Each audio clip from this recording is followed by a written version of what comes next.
The preacher hasn't even opened his Bible when Beckett Shaw leans down, 6'4" of muscle and arrogance, and whispers loud enough for the front row to hear, "You're too small, but I'll make it fit." Maya Calloway's white dress shivers in her grip. Gasps ripple through the backyard like wind through wheat. This isn't love. This is a transaction gone public.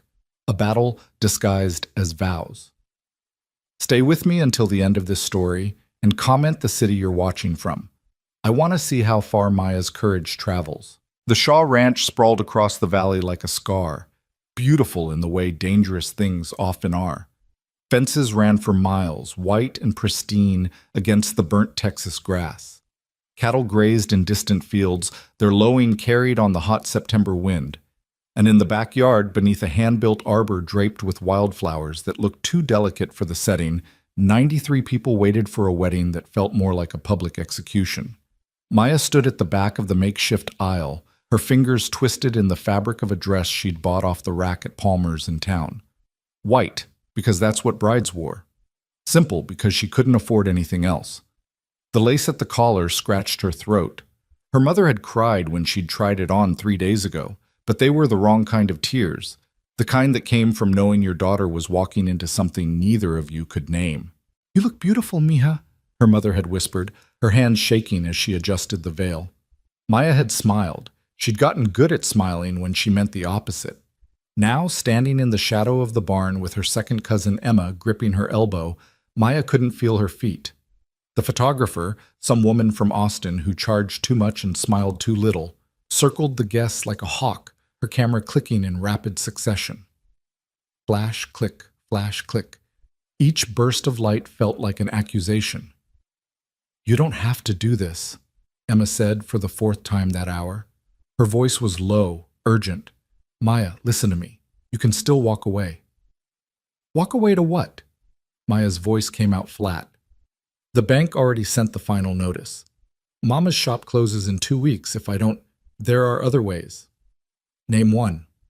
Emma's silence was answer enough. Maya pulled her elbow free and stepped forward. The guests turned in their folding chairs, a wave of faces she mostly didn't know. Beckett's people.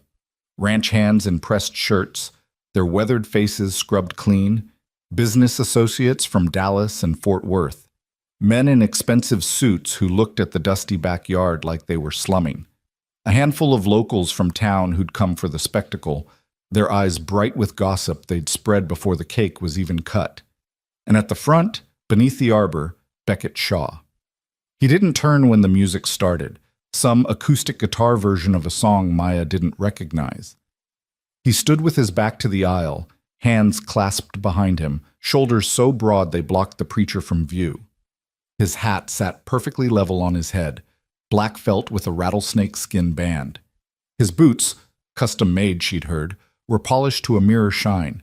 Maya's heartbeat filled her ears as she walked. The grass crunched under her shoes. Someone coughed, a baby cried, and was quickly shushed.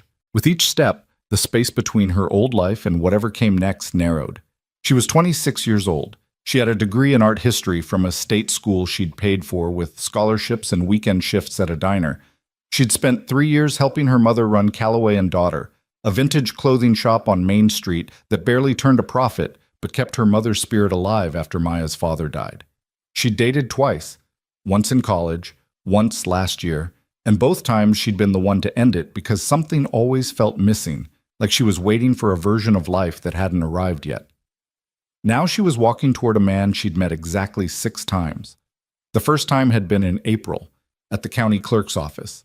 Maya had been there to file paperwork for the shop's business license renewal when Beckett walked in, spurs jangling, filling the small lobby with the smell of leather and hay. He'd needed something notarized. Their eyes had met for half a second. His were pale blue, almost gray, and then he'd turned away. The second time was 3 weeks later, at Palmer's. Maya had been buying thread. Beckett was at the counter paying for a roll of barbed wire and a bag of nails. He'd glanced at her, nodded once, and left.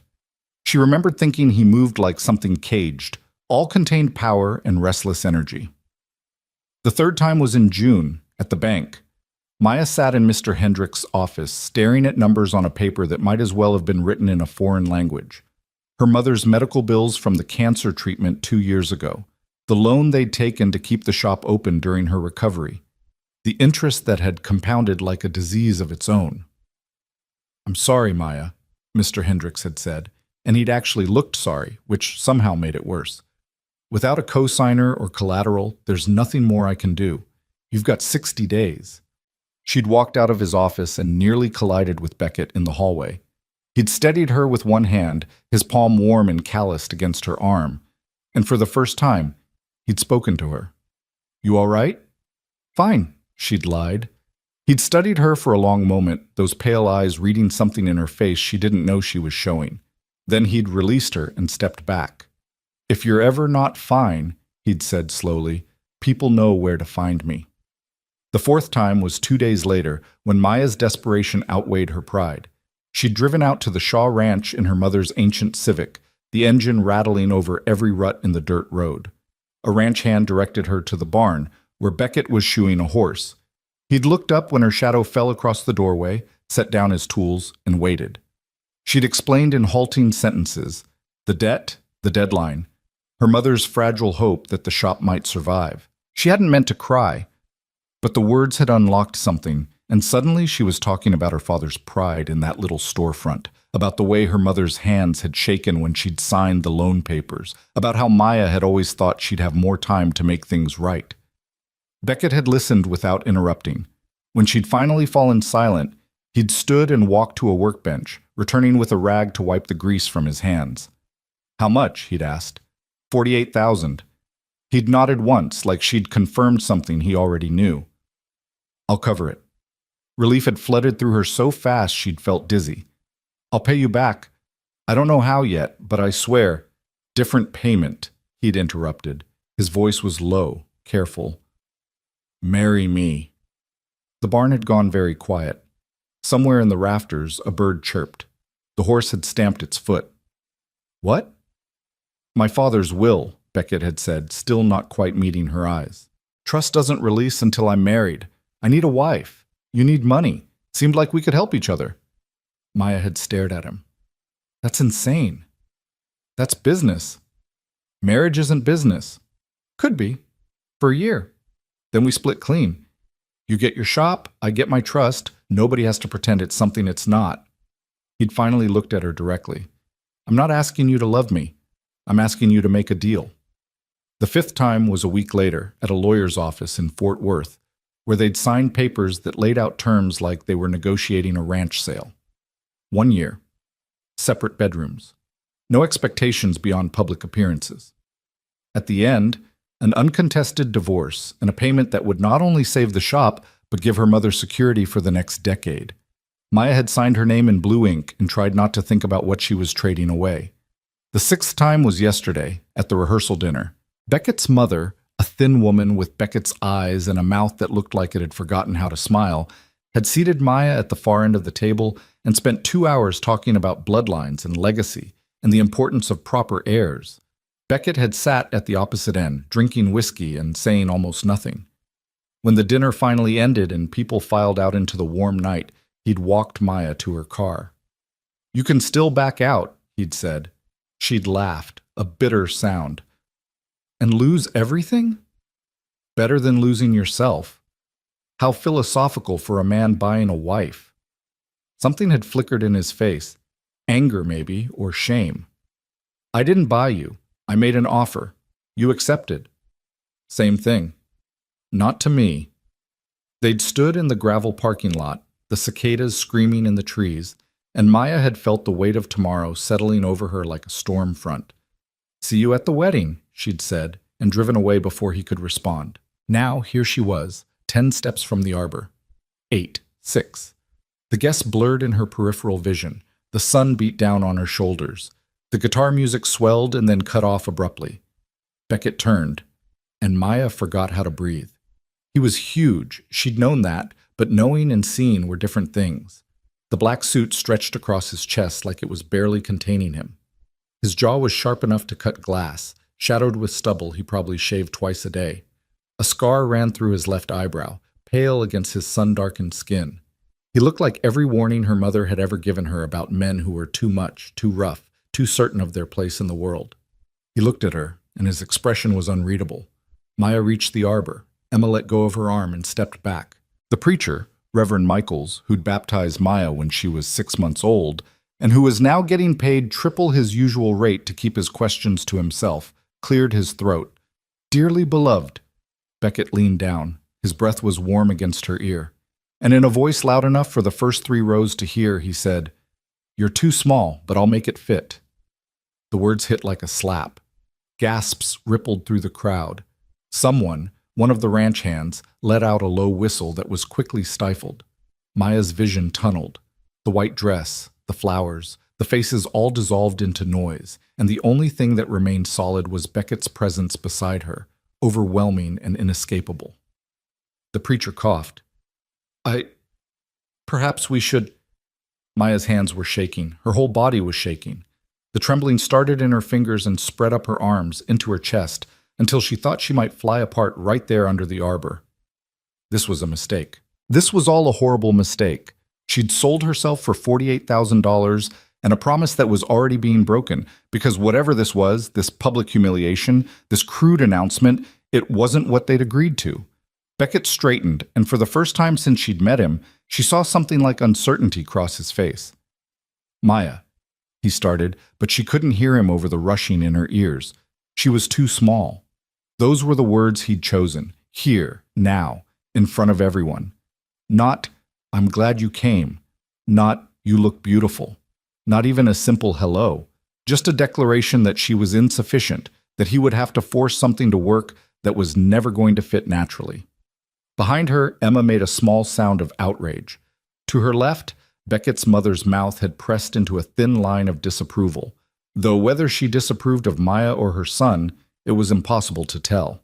The photographer's camera kept clicking, flash after flash, documenting the moment Maya Calloway's dignity died in the Texas heat. "Continue," Beckett said to the preacher, his voice hard. "I don't think—" "Continue." Reverend Michaels looked at Maya. His eyes were kind, concerned. 30 years of weddings and funerals had taught him to read people, and what he was reading in her face now made him hesitate. "Miss Calloway," he said gently, "are you ready to proceed?" Was she? The question seemed to come from very far away. Ready? What did ready mean when you'd already signed the contracts, already spent the money in your mind, already let your mother believe everything would be fine? Ready implied choice, and Maya hadn't had a real choice in months. But she had one now. She could walk away. The guests would talk. God, would they talk. But they'd talk anyway. Beckett would keep his money. She'd lose the shop. Her mother would have to close the doors her father had opened 28 years ago, and they'd both have to live with that failure. But Maya would keep something else, something that felt increasingly precious as she stood in Beckett's shadow. She'd keep herself. The thought rose up clear and cold. "You don't have to do this." Maya opened her mouth. The words were right there. "I'm sorry. I can't. Goodbye." But what came out instead was, "What did you just say to me?" Beckett blinked. The uncertainty on his face deepened into something that might have been confusion. "What?" "You heard me." Maya turned to face him fully, and she was aware, distantly, that this wasn't how weddings went. The bride wasn't supposed to square her shoulders and plant her feet like she was preparing for a fight. She wasn't supposed to look at the groom with eyes that had gone from scared to furious in the space of a heartbeat. "What did you just say?" A murmur ran through the crowd. Someone laughed, a short, shocked bark that was quickly smothered. Beckett's jaw tightened. "We can talk about this later." "We'll talk about it now." "Maya, you said I'm too small." Her voice was rising and she didn't care. "In front of everyone, at our wedding, you looked at me and decided the first thing to announce was that I'm insufficient. That's not what I—" "Then what did you mean?" He stared at her. The pale blue of his eyes had gone stormy and something in his expression shifted, like a door closing or a wall going up. "The ring," he said finally. "The ring's too big. I'll have it resized." Silence. Maya looked down at his hands. In his right palm sat a simple gold band, exactly the kind of ring you'd buy when a marriage was a transaction instead of a promise. It did look big, sized for a man's finger probably, grabbed at the last minute from some family collection without thought for the woman who'd have to wear it. The ring, she repeated slowly. Yes. You were talking about the ring. What else would I be talking about? The question hung between them. What else? Maya's mind spun through possibilities, each one darker than the last, because men who looked like Beckett and who bought wives to access trust funds weren't known for their delicate phrasing. Too small could mean a dozen things, all of them objectifying, all of them designed to put her in her place before the ceremony even started. But the ring. He was holding the ring, and now that she looked, really looked, she could see he was holding it awkwardly, like he'd just realized his mistake, like he'd meant to handle this privately and instead announced it to 93 people who were all drawing their own conclusions. Jesus, someone whispered behind her. Beckett's face had gone red. Not with anger, but with what looked horribly like embarrassment. His shoulders were tight. His free hand had curled into a fist at his side. And for a moment Maya saw him not as the massive, arrogant cowboy who'd made her a cold business proposal, but as a man who'd just humiliated them both through sheer thoughtlessness. It didn't make it better, but it made it different. I'll have it resized, he said again, quieter this time. I should have checked before. Maya's anger didn't disappear. It was still there, hot and righteous in her chest, but it was joined by something else, a kind of bitter clarity. This was who Beckett Shaw was, a man who thought in terms of cattle and contracts and practical solutions, who probably hadn't been to a wedding since he was a child, who'd approach this marriage like he'd approach buying a truck. Check the basics. Sign the papers. Don't think about the details. Don't think about the woman whose life you're holding in your careless hands. The ring, she said one more time, and this time it was almost to herself. The preacher cleared his throat. Shall we continue? Maya looked at the assembled guests. Their faces were a mix of fascination and horror and barely suppressed excitement. This would be the story they told for years. Did you hear about the Shaw wedding? When he told her she was too small right there at the altar?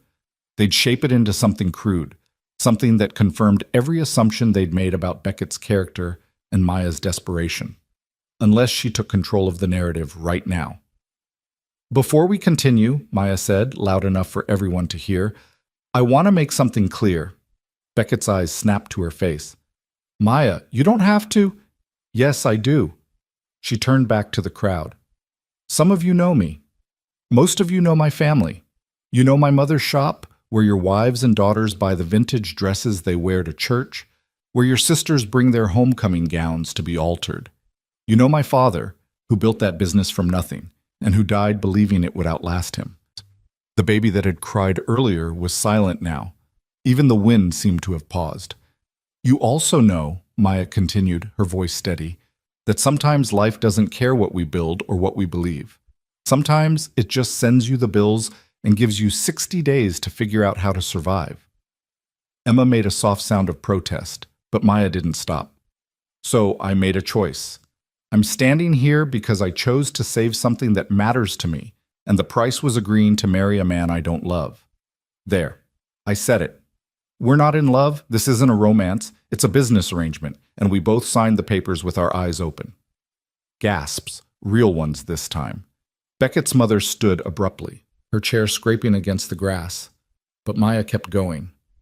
What it isn't, she said, looking directly at Beckett now, is a chance for anyone to make assumptions about what I'm worth or what I'll tolerate. The ring is too big. Fine. We'll fix it. But if any part of this marriage is going to work, even for a year, even as a business deal, it'll be because we treat each other with basic respect. In public, in private, every single day. She held out her left hand. It was still shaking, but less now. So if you want to put that ring on my finger, she said quietly, you'll do it knowing that I'm not too small for anything. I'm exactly the right size to stand here and demand better. The silence that followed was absolute. Beckett stared at her.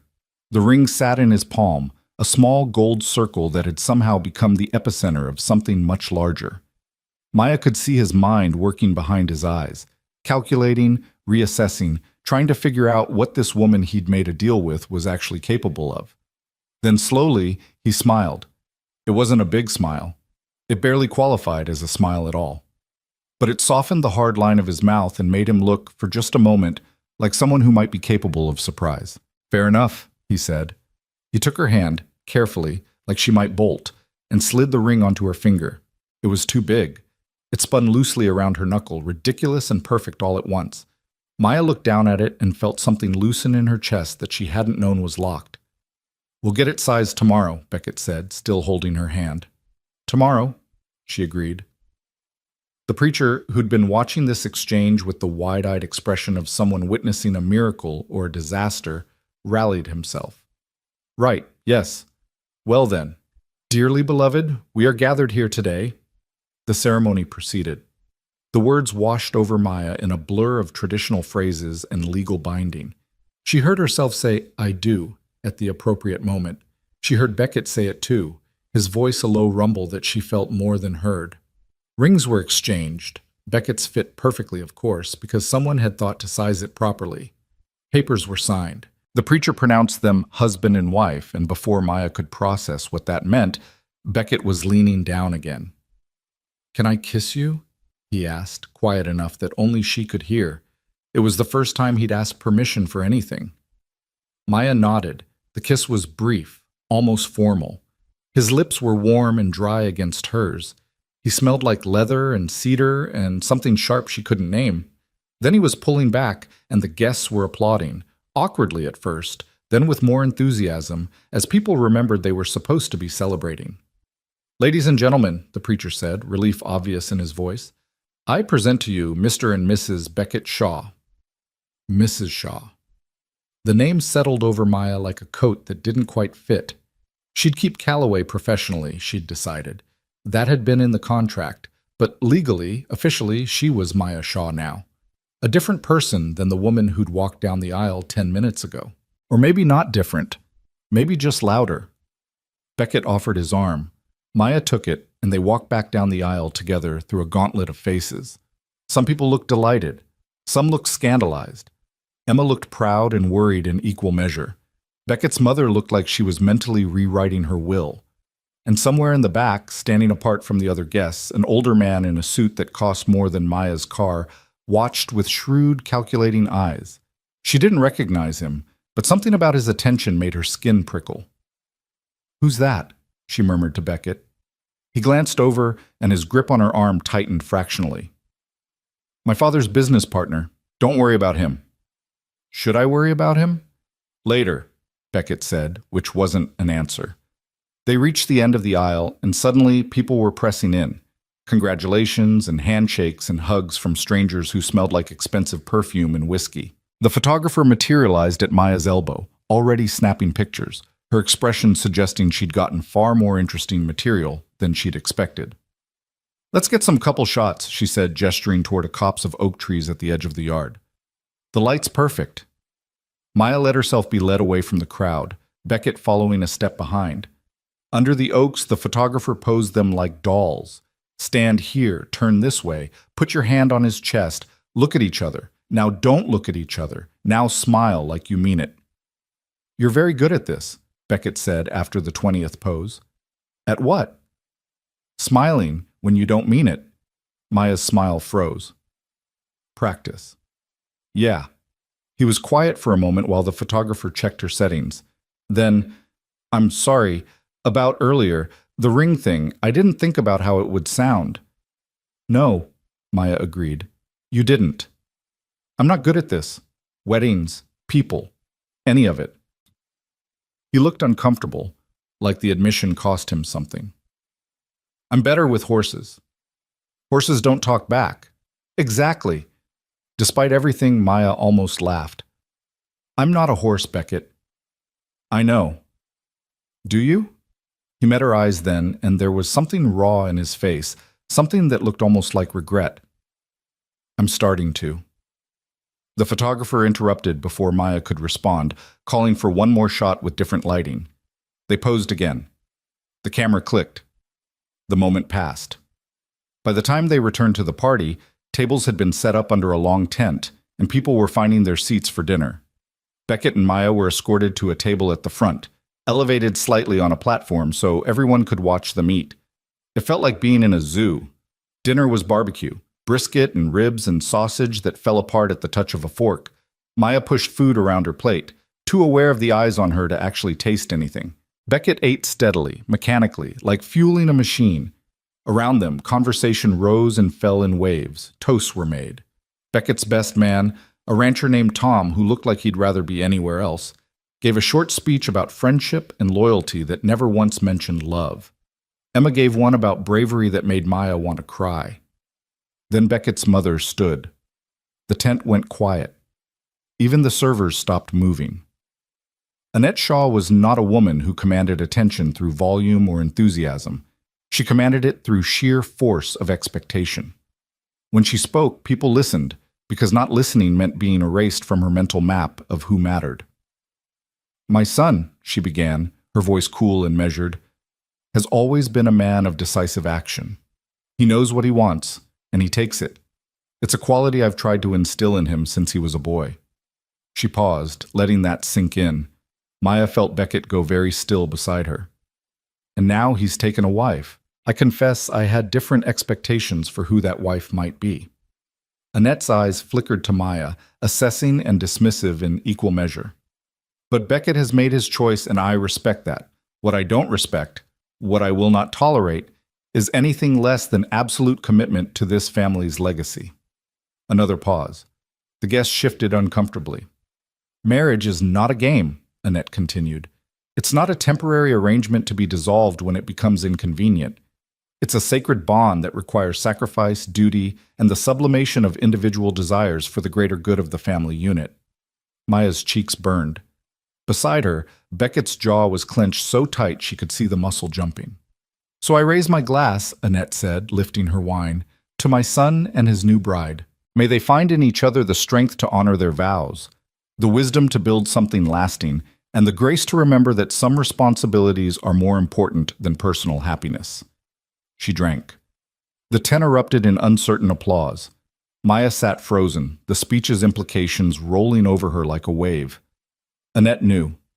She'd read the contract or guessed the truth, and this was her response, a public warning dressed as a toast. "Excuse me," Maya said quietly. She stood before Beckett could stop her and walked out of the tent.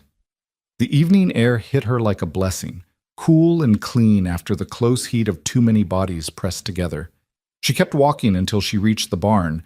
Its red paint turned purple in the fading light. Inside, it smelled like hay and horses and the particular sweetness of old wood. Maya leaned against a stall door and finally let herself breathe. That was quite an exit.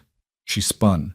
The man from the back of the ceremony, the one Beckett had called his father's business partner, stood in the doorway, backlit by the last rays of sunset. "I needed air," Maya said carefully. "I imagine you did." He stepped inside, moving with the careful precision of someone who'd learned to be non-threatening. "Gerald Morrison. I've known Beckett since he was 12 years old." "Maya, I know who you are." He smiled, but it didn't reach his eyes. "You're the complication." "Excuse me?" "In the will, the marriage clause." He moved closer, still smiling that empty smile. Christopher Shaw, Beckett's father, knew his son, knew he'd resist settling down, resist taking on the responsibilities of the family empire. So he added incentive. Marry by 30, get the trust. Stay single, and the whole thing gets dissolved and distributed to charity. Maya's stomach dropped. You don't need to play dumb with me, dear. I've seen the contract you and Beckett signed. Very thorough. Very clinical. 1 year, separate bedrooms, payment in full upon divorce. His smile widened. The problem is, that's not what Christopher's will requires. It requires a marriage, a real one, with all the attendant proofs of legitimacy. What are you talking about? I'm talking about the fact that I'm the executor of Christopher's estate, and it's my job to determine whether Beckett has fulfilled the terms of the will. Right now? I'm not convinced. He tilted his head, studying her. Are you? Maya's mind raced. Proofs of legitimacy. What did that mean? Cohabitation? Public appearances? Something else entirely? I don't understand what you want, she said slowly. I want to make sure Beckett honors his father's wishes. Christopher built an empire, and he wanted it to continue through family, real family, not contracts and business arrangements. Then why didn't he just say that in the will? He did. The language is very clear. A lawful marriage, entered into in good faith, with the intention of building a life together. Gerald's expression hardened. What you and Beckett have. That's not good faith. That's fraud. The word hung between them like a blade. I could contest the will, Gerald continued conversationally. Tie it up in probate for years. Freeze all the assets until a court decides whether your little arrangement counts as a real marriage. It would be expensive, messy, very public. He paused. Or you could convince me you're serious about this. About him. About actually being a wife instead of a business partner with benefits. I'm not sleeping with him. I know. That's part of the problem. He straightened his jacket. You have 3 months to show me a real marriage, Mrs. Shaw. 3 months to prove you're not just here for the money. Otherwise, I'll file the contest, and you'll both lose everything. He walked past her toward the door, then paused and looked back. For what it's worth, he said, I think you could be good for him, if you wanted to be. But wanting isn't the same as doing, and I've seen too many people choose the easy path when things get hard. Then he was gone, his footsteps fading into the evening. Maya stood alone in the barn, her heart hammering, her mind spinning through the implications of what she'd just heard. 3 months. Proof of a real marriage. She'd signed up for a year of pretending, of maintaining appearances while living separate lives. She'd thought she understood the rules. She'd been wrong. Maya? Beckett's voice came from the doorway. She turned to find him standing where Gerald had been moments before, his jacket off now, his shirt sleeves rolled up to reveal forearms roped with muscle and old scars. Gerald was just here, she said. Beckett's expression darkened. What did he say? That we have 3 months to prove this is real, or he's contesting the will. Son of a bitch. Did you know? Maya demanded. Did you know the will required a real marriage? I know what the lawyer told me. Marry before 30, get the trust. Everything else is just Gerald trying to maintain control. He ran a hand through his hair, messing up the careful style. He and my father were partners for 40 years. He thinks that gives him the right to dictate how I live my life. Does it? No? But he can tie up the money. Yeah. Beckett looked exhausted suddenly, the events of the day finally catching up with him. He can. Maya leaned back against the stall door. So what do? We play his game. We convince him we're real. How? Move in, share a room, be seen together, do all the things married people do. Except actually be married. Except that. They looked at each other across the dim barn, two strangers who'd tied their lives together with signatures and promises neither of them fully understood. Outside, the party continued without them, music and laughter and the clinking of glasses raised in toast to a future that suddenly seemed a lot more complicated than $48,000 and a clean divorce. I should get back, Maya said finally. People will talk if we're both gone too long. Let them talk. Easy for you to say. They're not calling you a gold digger. Beckett flinched. Is that what they're saying? Among other things. He crossed the space between them in 3 long strides. Up close, he was overwhelming. Not just his size, but the intensity of his focus when he actually looked at someone. At her. Listen to me, he said quietly. You're not a gold digger. You're not any of the things they're probably saying. You're a woman who made a hard choice to save something that mattered, and I'm the one who gave you no good options. If anyone's the villain in this story, it's me. That's not... It is. He stepped back, giving her space. But Gerald's right about one thing. We made a deal, and now we have to live with it. So here's what I'm proposing. We give him his 3 months. We do everything he wants, public appearances, shared space, whatever it takes to convince him we're serious. And at the end, when he's satisfied and the trust comes through, we go back to the original plan. 1 year, clean split, you get your payment plus whatever you need to make this worth it. What I need, Maya said, is to not feel like I'm being purchased over and over again. Beckett was quiet for a long moment. I can't undo the deal we made, but I can promise you this. Whatever we have to do for Gerald, whatever we have to pretend, I won't ask you for anything you're not willing to give. You set the boundaries, you tell me what you can and can't do, and I'll respect that. It was a better offer than the one she'd gotten in April. Not good. Nothing about this was good, but better. Okay, Maya said. Okay? 3 months. We make it convincing. Then we get back to the original plan. Beckett held out his hand. Maya looked at it, rough and scarred and twice the size of hers, and thought about all the ways this could go wrong. All the ways she could lose not just the shop and her mother's security, but something more essential. Her sense of self. Her ability to trust her own judgment. But she'd already come this far. She shook his hand. His grip was firm but careful, like he was handling something fragile. Partners? He said. For 3 months. For 3 months, he agreed. They walked back to the party together.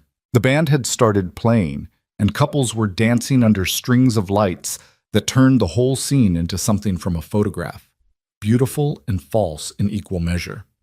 Maya watched them and tried to imagine herself among them, spinning in Beckett's arms like this was real, like she'd chosen this because she wanted it rather than needed it. She couldn't quite see it, but she had 3 months to learn. The party bled into night like watercolor bleeding across paper, slow, inevitable, impossible to stop.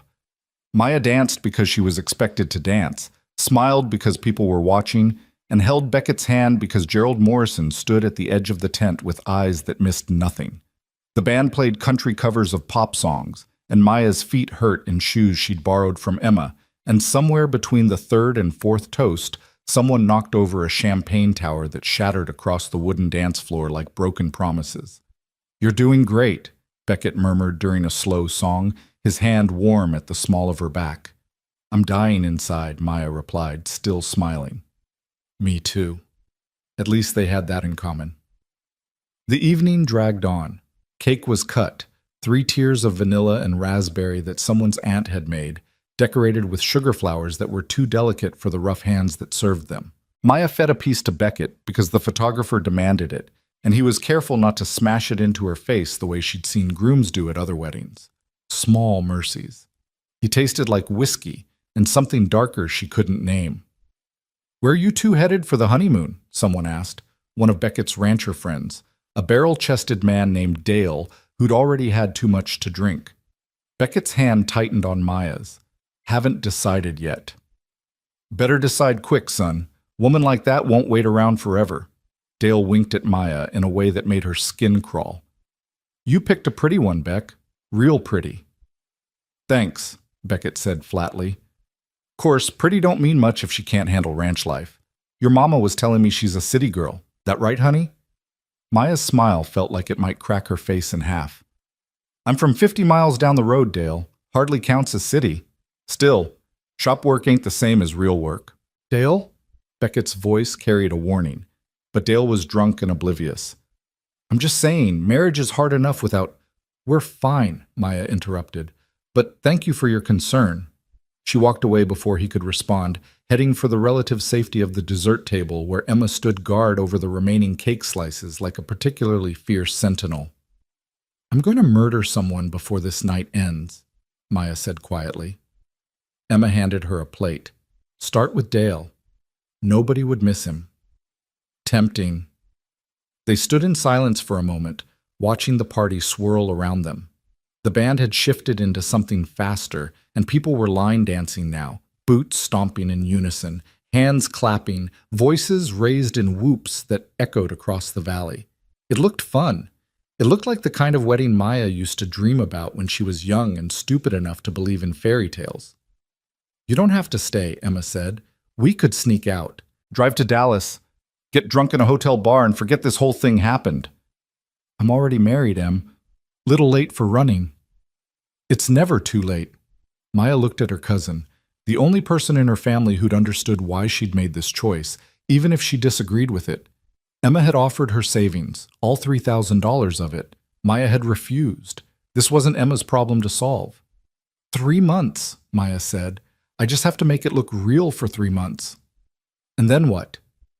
Then I go back to my life, and he goes back to his, and we pretend this never happened.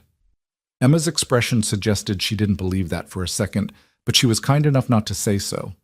Instead, she squeezed Maya's hand and said, "I'm here. Whatever you need." "I need this party to end." As if summoned by her desperation, Beckett appeared at her elbow. "People are starting to leave. We should probably get ready to go, too." "Go where?" "Home." He said it carefully, like the word might detonate. "My home, our home, whatever you want to call it." "Right. Because married people live together. Even fake married people, apparently." Maya had known this was coming. She'd packed a bag that sat in Emma's car, full of clothes she'd need for however long this charade lasted, but knowing and experiencing were different beasts entirely. "Give me 10 minutes, she said. She found her mother inside the house, sitting in Beckett's kitchen with a cup of tea she hadn't touched. Maria Calloway looked small in the big leather chair, her dark hair streaked with more gray than Maya remembered, her hands folded in her lap like she was praying. "Mama." Her mother looked up and her eyes were wet. "Mi corazón, you look so beautiful out there." "Don't," Maya said softly. "Please don't make this harder. I just want you to know that I see you, what you did, what you're doing." Maria stood and crossed to her daughter, taking Maya's face in both hands, the way she used to when Maya was small. "You think I don't know why you married him? You think I'm blind?" "Mama, you saved us, the shop, me, everything your father built. You saved it all." A tear slipped down Maria's cheek. "But what did you give up, mija? What did this cost you?" Maya couldn't answer that. Didn't know how to answer that. So she just held her mother while they both cried quietly in a stranger's kitchen. Two women who'd learned to survive by sacrificing pieces of themselves they'd never get back. "Be careful," Maria whispered finally. "That man, he's not what he seems." "What do you mean?" "I've seen the way he looks at you, like you're a puzzle he's trying to solve." Maria pulled back, her dark eyes serious. Men like that, men with power and money and too much pride, they can convince themselves of anything, even that a business deal is something more. This is just 3 months of pretending. Then it's over." "Nothing's ever really over, Maya. You of all people should know that." Emma appeared in the doorway. "They're waiting." Maya kissed her mother's forehead, breathed in the scent of her perfume one more time, and then forced herself to walk away. Emma handed her the overnight bag in the front hallway, gave her one last fierce hug, and whispered, "Call me if you need an extraction team." "I'll be fine." "Promise me you'll call." "I promise." Outside, the party had thinned to maybe 30 people, the hardcore drinkers and the family members who felt obligated to stay until the bitter end. Beckett stood by a massive black truck that gleamed under the string lights, talking to Tom. When he saw Maya, he said something quick to his friend and moved to meet her.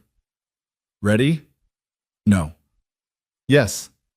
He took her bag and tossed it in the truck bed with casual strength that made the overnight bag look like it weighed nothing. Then he opened the passenger door for her, and Maya climbed up into a seat that sat high enough she felt like she was boarding a small airplane. The interior smelled like leather and coffee. The dashboard was all digital screens and controls Maya didn't recognize. Her dress bunched around her legs awkwardly as Beckett started the engine, a sound like controlled thunder. They pulled away from the house to scattered applause and a few wolf whistles. Maya watched the party disappear in the side mirror, the lights growing smaller until they were just fireflies in the dark. And then they were gone entirely, swallowed by the long dirt road that led back to the highway. The silence in the truck was massive. "You okay?" Beckett asked after a few miles. "Define okay?" "Fair." He adjusted his grip on the steering wheel. His hands were so large they made the wheel look normal-sized. "House is about 20 minutes out. I had Rosa, she's the housekeeper, set up the guest room for you, but with Gerald watching, you'll probably need to move your things into the master before he makes an inspection visit." "He's going to inspect?" "He's going to do whatever he thinks he needs to do to prove we're frauds." Beckett's jaw tightened. "Which means we need to be ready. Tomorrow I'll show you around the property. Get you familiar with the layout so you don't look like a stranger in your own home." "It's not my home." "For the next 3 months it is."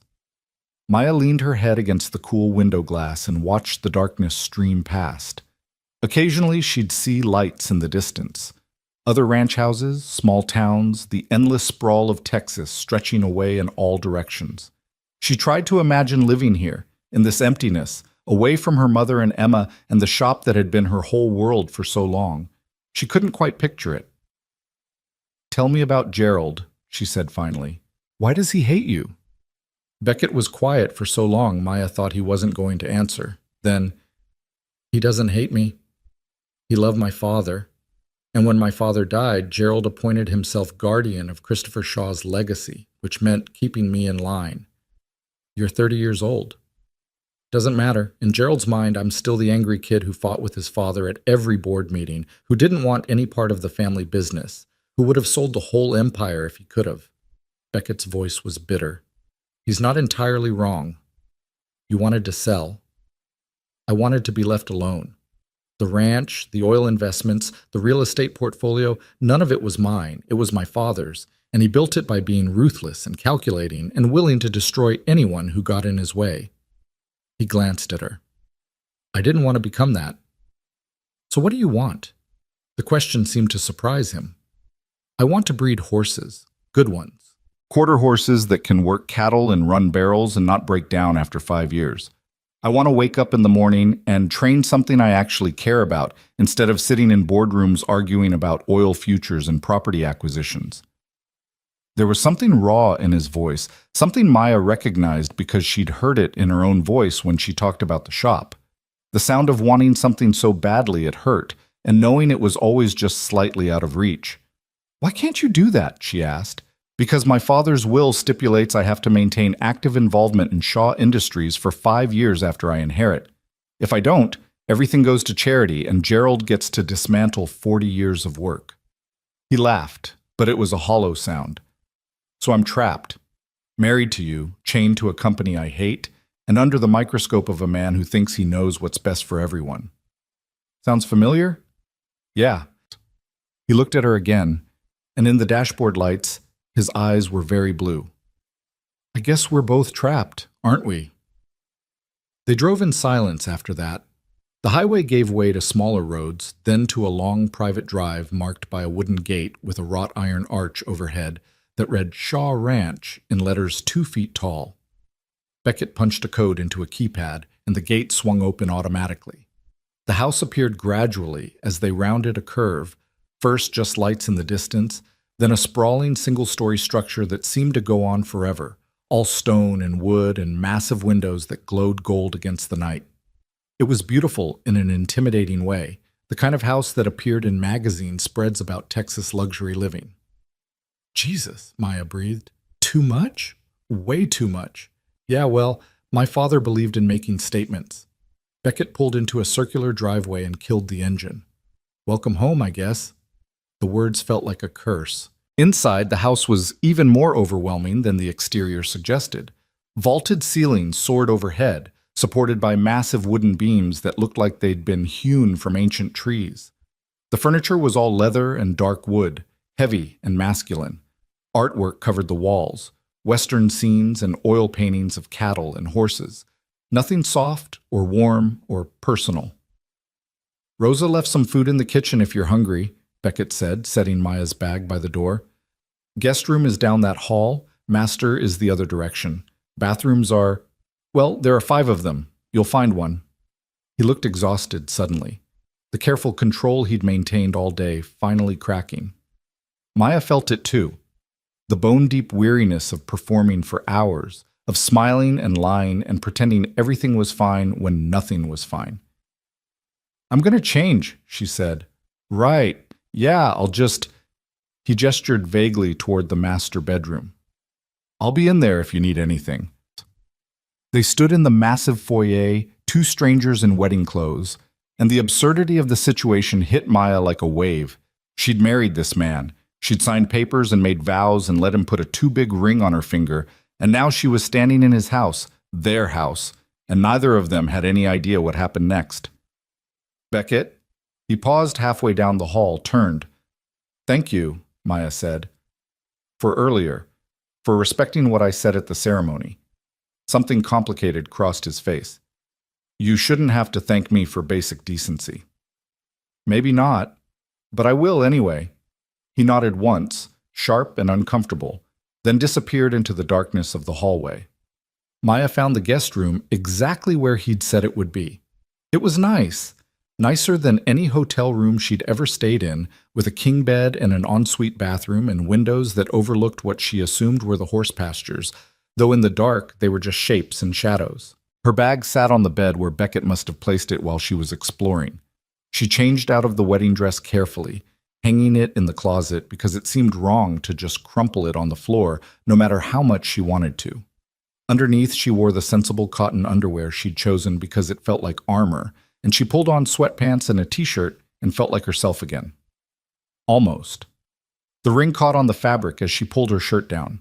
She looked at it, still spinning too loose on her finger, and wondered if Beckett had meant what he said about getting it resized. Probably not. Men like him didn't think about details like that.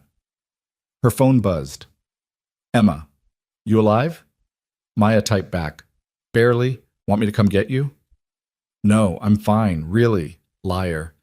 3 months, Em. I can do 3 months. Call me tomorrow. I mean it. I will. Maya set the phone on the nightstand and lay back on the bed. The ceiling was decorated with more of those wooden beams, dark and imposing. She tried to imagine sleeping here, living here, pretending this was her home. The guest room was twice the size of her bedroom at her mother's house, and probably 4 times as expensive to furnish. She hated it, but hate was better than fear, so she'd take it. Somewhere in the house, a door closed. Water ran briefly. Then silence settled over everything like snow, muffling sound and thought, until Maya felt like she was floating in some liminal space between her old life and whatever came next. She must have fallen asleep because the next thing she knew, sunlight was streaming through the windows, and someone was knocking on her door. Maya? Beckett's voice muffled through the wood. You awake? She sat up, disoriented. What time is it? 7. Rosa's making breakfast. Figured you might be hungry. Hungry wasn't the word. Starving was closer. Maya realized she'd barely eaten anything at the reception, too nervous to do more than pick at her plate. Give me 10 minutes, she called. She showered quickly in the ensuite bathroom, which had more shower heads than she knew what to do with and water pressure that felt like standing under a waterfall. Her clothes from yesterday, the wedding dress excepted, were wrinkled but wearable. She pulled on jeans and a simple blue blouse, ran her fingers through her wet hair, and decided that was as good as it was going to get. Beckett was waiting in the kitchen, which turned out to be less a room and more a wing of the house. Stainless steel appliances gleamed. Granite counters stretched for miles. And at the stove, a round woman with silver-streaked black hair and quick hands was making what looked like enough food to feed a small army. You must be Maya, the woman said without turning around. I'm Rosa.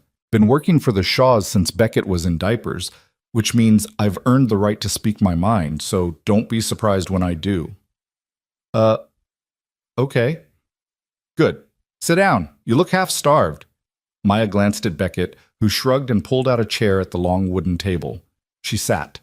Within seconds, Rosa had placed a plate in front of her piled with eggs, bacon, toast, and some kind of potato hash that smelled like heaven. Coffee or juice? Rosa asked. Coffee, please. A mug appeared, already doctored with cream and sugar, even though Maya hadn't said how she took it. When she looked up, Rosa was studying her with sharp, dark eyes that missed nothing. You'll do, Rosa said finally. Excuse me? I said you'll do. Better than that awful Sinclair girl his mother kept pushing on him.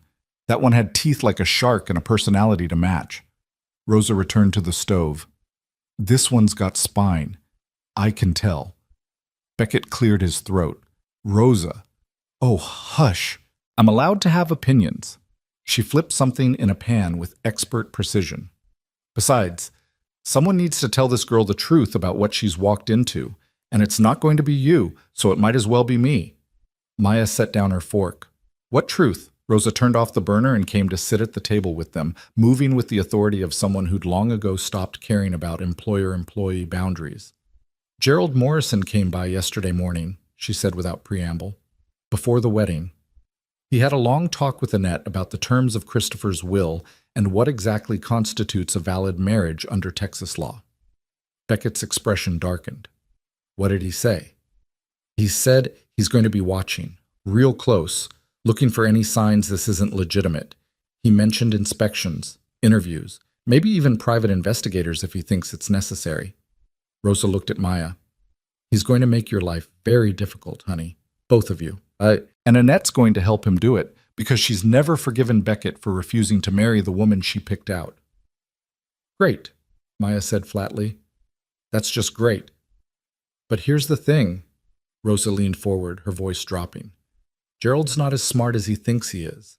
He's looking for grand gestures, big obvious signs that you two are faking. What he's not looking for is the small stuff, the everyday details that make a marriage real.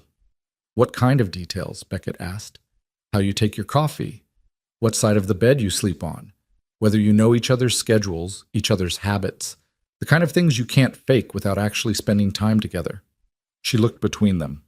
So my advice? Stop acting like strangers playing house. Start acting like people who are actually trying to figure each other out. Maya absorbed that. It made sense in a horrible way. Of course, Gerald would be looking for inconsistencies, for moments when they slipped up and revealed the transaction underneath the romance. But learning someone's coffee preferences and sleep schedules meant actual intimacy, even if it was manufactured. It meant letting Beckett into the small private spaces of her life she'd planned to keep locked away. How are we supposed to do that? She asked. Rosa smiled. You spend time together. You talk. You ask questions. You figure out how to exist in the same space without it feeling like a hostage situation. She stood and returned to the stove. And you eat breakfast together every morning because I'm not making 2 separate meals. Clear? Clear, Beckett said. They ate in silence after that, but it was a different kind of silence than the truck ride, less hostile, more contemplative. Maya studied Beckett when she thought he wasn't looking. He'd showered too. His dark hair was still damp, and he'd changed into a plain white t-shirt and jeans that fit him in a way that suggested they'd been tailored. He ate methodically, the same way he'd eaten at the reception, and she wondered if that was his natural inclination or something learned. What's your schedule like? She asked suddenly. He looked up, surprised. My schedule? Rosa's right. If Gerald's going to question us, I should probably know what you do all day. Beckett set down his fork. Mornings, I'm usually in the barn, training horses, checking on the stock, making sure the ranch hands have what they need. Afternoons, I'm either riding the property or stuck in the office dealing with Shaw Industries business. Evenings are usually quiet unless there's a problem. Do you have hobbies? Hobbies? Things you do for fun. He thought about it. I read, I guess. Western history mostly, biographies, sometimes novels if they're good. And I work on tack, fixing saddles, making bridles. Gives me something to do with my hands. Maya filed that away. What about friends? Do people come over? Tom, sometimes. Dale, though less now that he's drunk more often than not. A few of the other ranchers when we're coordinating roundups or sales. He paused. It's not a very social life. Sounds lonely. Yeah, well, that's sort of the point. They looked at each other across the table, and Maya saw something in his face she recognized. The look of someone who'd chosen isolation not because they wanted it, but because it was safer than the alternative. My turn, Beckett said. What do you do all day? I used to manage the shop, buying inventory, working with customers, handling the books. Now I guess She stopped. What did she do now? The shop was saved for the moment, but she couldn't run it from 50 miles away. Her mother would have to manage alone, or hire help they could finally afford. You could still work, Beckett offered. Commute a few days a week, whatever you need. Gerald would love that. The absentee wife who's clearly only here for the money. So work from here. Manage things remotely. There's an office you could use, good internet, or... He seemed to be thinking out loud. Or you could help with the ranch books. God knows I hate that part. You're good with numbers, right? Maya blinked. How do you know that? Your shop's been operating in the black for 3 years despite economic conditions that killed most of the other small businesses in town. Someone's managing the finances well. Figured it was you. She hadn't expected him to know that. Hadn't expected him to have researched her beyond the basic details needed for the marriage contract. I could do books, she said slowly, if you actually need help. I do. My father had an accountant, but he retired last year and I haven't found a replacement I trust. If you're willing, the job's yours. I'll even pay you. You're already paying me. That's for the marriage. This would be for actual work. He leaned back in his chair. What else? What do you do for fun when you're not saving family businesses? I paint. Watercolors mostly. Nothing good. Just, it helps me think. There's a sunroom on the east side of the house. Lots of light. You could set up there? You don't have to. I'm not being nice, Maya. I'm being practical. If you're going to be here for 3 months, you need things to do or you'll go crazy. Paint, manage the shop remotely, help with the books, whatever. Just figure out how to exist here. Rosa appeared with more coffee. See? You're learning already. Keep going. And they did. For the next hour, over Rosa's endless supply of breakfast food, Maya and Beckett traded information like they were filling out questionnaires for a dating service. Morning person or night owl? Both morning people, surprisingly. Favorite food? Her. Her mother's chile verde. Him? Good steak, rare. Music preferences? Her. Everything from folk to pop. Him. Old country and classical, nothing in between. Allergies, pet peeves, irrational fears? By the time Rosa cleared the plates, Maya felt like she knew more about Beckett Shaw than she'd learned in all 6 of their previous meetings combined. And more surprisingly, he seemed to know her too. Not the surface version she showed the world, but some of the underneath parts. The things she wanted and feared in equal measure. It should have felt invasive. Instead, it felt necessary, like they were building scaffolding for the lie they'd have to live. I should show you the property, Beckett said when Rosa had shooed them out of the kitchen. Help you get oriented. They spent the morning walking the ranch. Beckett pointed out the barns, the training corrals, the pastures where different horses grazed in careful rotation. He introduced her to ranch hands whose names she'd never remember, men with weathered faces and careful eyes who nodded at her politely and clearly didn't know what to make of the boss's new wife. He showed her his office, a cluttered space in one of the barns filled with papers and tack and the smell of leather, and the breeding records he'd been keeping for the quarter horses he was so proud of. This is Luna, he said, stopping at a stall where a gray mare stood watching them with intelligent eyes. Best I've ever bred, perfect conformation, smart as hell, gentle enough for kids but brave enough for competitive cutting. I'm hoping to get her in foal next spring. He talked about the horses the way Maya talked about her favorite vintage finds, with enthusiasm and expertise and real love. It transformed him from the stoic man at breakfast into someone animated, almost young. She could see glimpses of who he might have been if his father hadn't forced him into a life he hated. She's beautiful, Maya said honestly. Yeah, Beckett stroked Luna's nose. She is. They walked back to the house through fields of dried grass that crunched under their feet. The sun was high now, turning the whole valley into shades of gold and amber. In the distance, cattle grazed in black specks against the horizon. It was so quiet Maya could hear her own heartbeat. This place, she said, it's huge.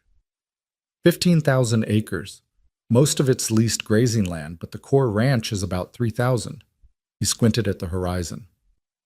My great-grandfather bought it for nothing after the Depression, built it up over 40 years until it was actually worth something. Then my grandfather expanded into oil, and my father turned that into an empire. And you just want to breed horses. Crazy, right? No, Maya said quietly. It makes sense. You want to build something that's yours, something that can't be taken away or twisted into something else. Beckett looked at her, and for a moment his carefully controlled expression cracked open enough that she could see the loneliness underneath. Yeah, that's exactly it. They were still standing there, the moment stretching between them like a thread, when Maya's phone buzzed. She pulled it out, saw her mother's name, and answered. Mama, everything okay? Oh, Mija, I'm so glad you answered. I didn't want to bother you on your first morning as a married woman, but Maria's voice broke. Something's happened at the shop.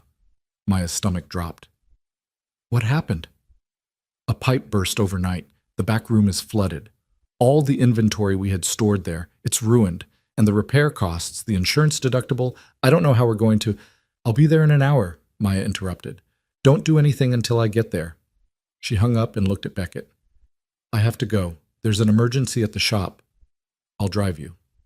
You don't have to, Maya. His voice was firm. Asita. You're my wife. Your family's crisis is my crisis now, at least as far as anyone watching is concerned. Besides, he added more quietly, you might need help. She wanted to argue, wanted to maintain the boundary between his life and hers, between the ranch and everything she'd left behind. But he was already walking toward the truck, and she was too panicked about the shop to fight him on it. The drive into town took 40 minutes, most of it spent with Maya on the phone coordinating with her mother and Emma and the insurance company. By the time they pulled up in front of Calloway and Daughter, a small crowd had gathered, neighbors and customers, and the kind of people who appeared whenever disaster struck because they wanted to help or gawk, or both. The shop looked the same from the outside. The painted sign her father had commissioned, the big windows displaying vintage dresses on antique mannequins. But when Maya pushed through the front door, the smell hit her immediately. Water damage, mildew, the sour scent of things rotting. Mama? Maria appeared from the back room, her clothes soaked, her hair plastered to her head. Oh, Mija, it's so much worse than I thought. Maya followed her mother into what had been their storage room. Water covered the floor ankle deep, and floating in it were dozens of garments, dresses and coats and skirts they'd carefully curated over years. The vintage lace was ruined, the silk was destroyed, the wool would never recover. Thousands of dollars of inventory, gone. The pipes shut off now, Maria said, her voice hollow. But the damage, we'll fix it, Maya said automatically. We'll file the insurance claim, replace what we can, move forward. With what money? The deductible alone is $5,000, and that doesn't cover the lost inventory or the business interruption while we make repairs. Maria sank onto a step that was miraculously still dry. Maybe this is a sign. Maybe we should just let it go. No. The word came out fiercer than Maya intended. We're not giving up. Not after everything. Maya, I married him to save this place, Mama. I'm not letting a burst pipe undo that. Behind her, Beckett cleared his throat. She'd almost forgotten he was there, standing in the doorway, taking in the disaster with those calculating eyes. How much? He asked quietly. Maya turned. What? How much to fix it? All of it. The pipe, the repairs, the inventory replacement. We have insurance. How much? Maria answered when Maya couldn't. 20,000, maybe. If we do it right. Beckett pulled out his phone, typed something, and then set it to his ear. Tom? Yeah, I need a plumber at Calloway and Daughter on Main Street. Now, I don't care what he's doing. Pull him off it. A pause. And get me estimates on water damage restoration. Full service, best in the area. Another pause. Because I'm paying for it, that's why. Just make it happen. He hung up and looked at Maya. Someone will be here in 30 minutes. Beckett, you can't just... I can, and I am. This is your family's business, which makes it my business now. We're not letting it go under because of bad plumbing. He moved closer, lowering his voice. And before you argue, think about how it looks if my wife's family shop fails a week after our wedding. Gerald would have a field day. He was right, and Maya hated that he was right. This wasn't generosity, it was damage control. But it would still save the shop, still give her mother a chance to rebuild. Thank you, she managed. Don't thank me. Just tell me what you need. What she needed was to not be in this position. What she needed was for life to stop throwing crisis after crisis at her until she broke. What she needed was 5 minutes to breathe without feeling like the walls were closing in. But what she said was, help me sort through this. See what's salvageable. They worked for hours. Beckett waded into the water without hesitation, pulling out garments and passing them to Maya and Maria and Emma, who'd arrived within minutes of hearing the news. The plumber showed up, then a restoration crew, then Tom with industrial fans and advice on insurance claims. The small shop became organized chaos, people moving in practiced efficiency while Maya tried to catalog the damage and save what little could be saved. Somewhere in the middle of it, Gerald Morrison walked through the door. Well, he said, surveying the scene with barely concealed satisfaction. This is unfortunate timing. Maya's hand stilled on the wet dress she was holding. Beside her, Beckett straightened, water dripping from his rolled-up sleeves. "Gerald," he said evenly, "what are you doing here?" "I heard about the situation. Thought I'd stop by and see if you needed assistance." Gerald's smile didn't reach his eyes. "After all, family helps family. That's what marriage means, doesn't it? We've got it handled." "Do you?" Gerald walked closer, his expensive shoes somehow staying clean despite the water everywhere. "Because, from where I'm standing, it looks like your new wife's family business is falling apart less than 24 hours after the wedding. Makes one wonder about the stability of the whole arrangement." "The pipe burst," Maya said coldly. "Unless you're suggesting I arranged that to—" "What, exactly? Test my husband's commitment?" "I'm not suggesting anything. I'm simply observing that marriage requires weathering storms together. And this," he gestured at the flooded room, "seems like quite a storm." Beckett moved between Gerald and Maya in a shift so subtle it almost wasn't noticeable. Almost. "We're weathering it just fine. Maya's handling the insurance and inventory. I've arranged for repairs. We'll have this place operational again within a week." "How convenient that you have the resources to do that." "That's what resources are for." The two men stared at each other, and the temperature in the room seemed to drop 10 degrees. Maria grabbed Emma's arm. Tom found something extremely interesting to examine in the far corner. Maya wanted to scream. "I'll be watching," Gerald said finally. "Every day, every decision, every sign that this marriage is anything less than the genuine article." He turned to Maya. "I hope for your sake, Mrs. Shaw, that you're prepared for that level of scrutiny. Not everyone can maintain a performance under pressure." He left before anyone could respond, his footsteps echoing across the wet floor. "Son of a bitch," Tom muttered. Beckett's jaw was clenched so tight, Maya thought it might crack. But when he spoke, his voice was calm. "Back to work. We've got a lot to do before nightfall." They worked until the sky darkened and the restoration crew finally declared they'd done all they could for the day. The shop looked like a disaster zone, fans roaring, dehumidifiers humming, everything smelling like industrial chemicals and damp. But the water was gone, the pipe was fixed, and Maria had a detailed plan for moving forward that included insurance claims and temporary relocation of inventory to a storage unit Beckett had somehow procured within an hour. "Go home," Emma told Maya as they locked up. "You look like you're about to collapse." "I'm fine." "You're a terrible liar." Emma glanced at Beckett, who was loading equipment into Tom's truck. "He's not what I expected." "What did you expect?" "I don't know. More villain, less—" She trailed off. "Less present, I guess." Maya didn't know how to respond to that. Beckett had been present all day, working beside them, making calls, solving problems with the kind of decisive efficiency that came from years of running a ranch. He'd gotten dirty and wet and hadn't complained once. He'd spoken to her mother with respect and to Emma with courtesy, and had treated the whole disaster like it mattered, even though the shop probably represented less money than he spent on hay in a month. It complicated things, made the clean lines of their transaction blur into something harder to define. "Come on," Beckett said, appearing at her elbow. "Let's get you home." Home. The word still felt wrong. But she was too tired to argue, so she just hugged Emma and her mother goodbye and followed Beckett to the truck. The drive back was quiet. Maya watched the darkness slide past and felt the events of the day pressing down on her like physical weight. 24 hours ago, she'd been getting married. Now she was in a truck with a man she barely knew, heading to a house that wasn't hers, living a life that fit like those wedding ring, too big, spinning loose, never quite settling into place. "Thank you," she said quietly, "for today. You didn't have to do any of that." "Yes, I did." "No, I mean, thank you for making it feel less like a transaction. You could have just written a check.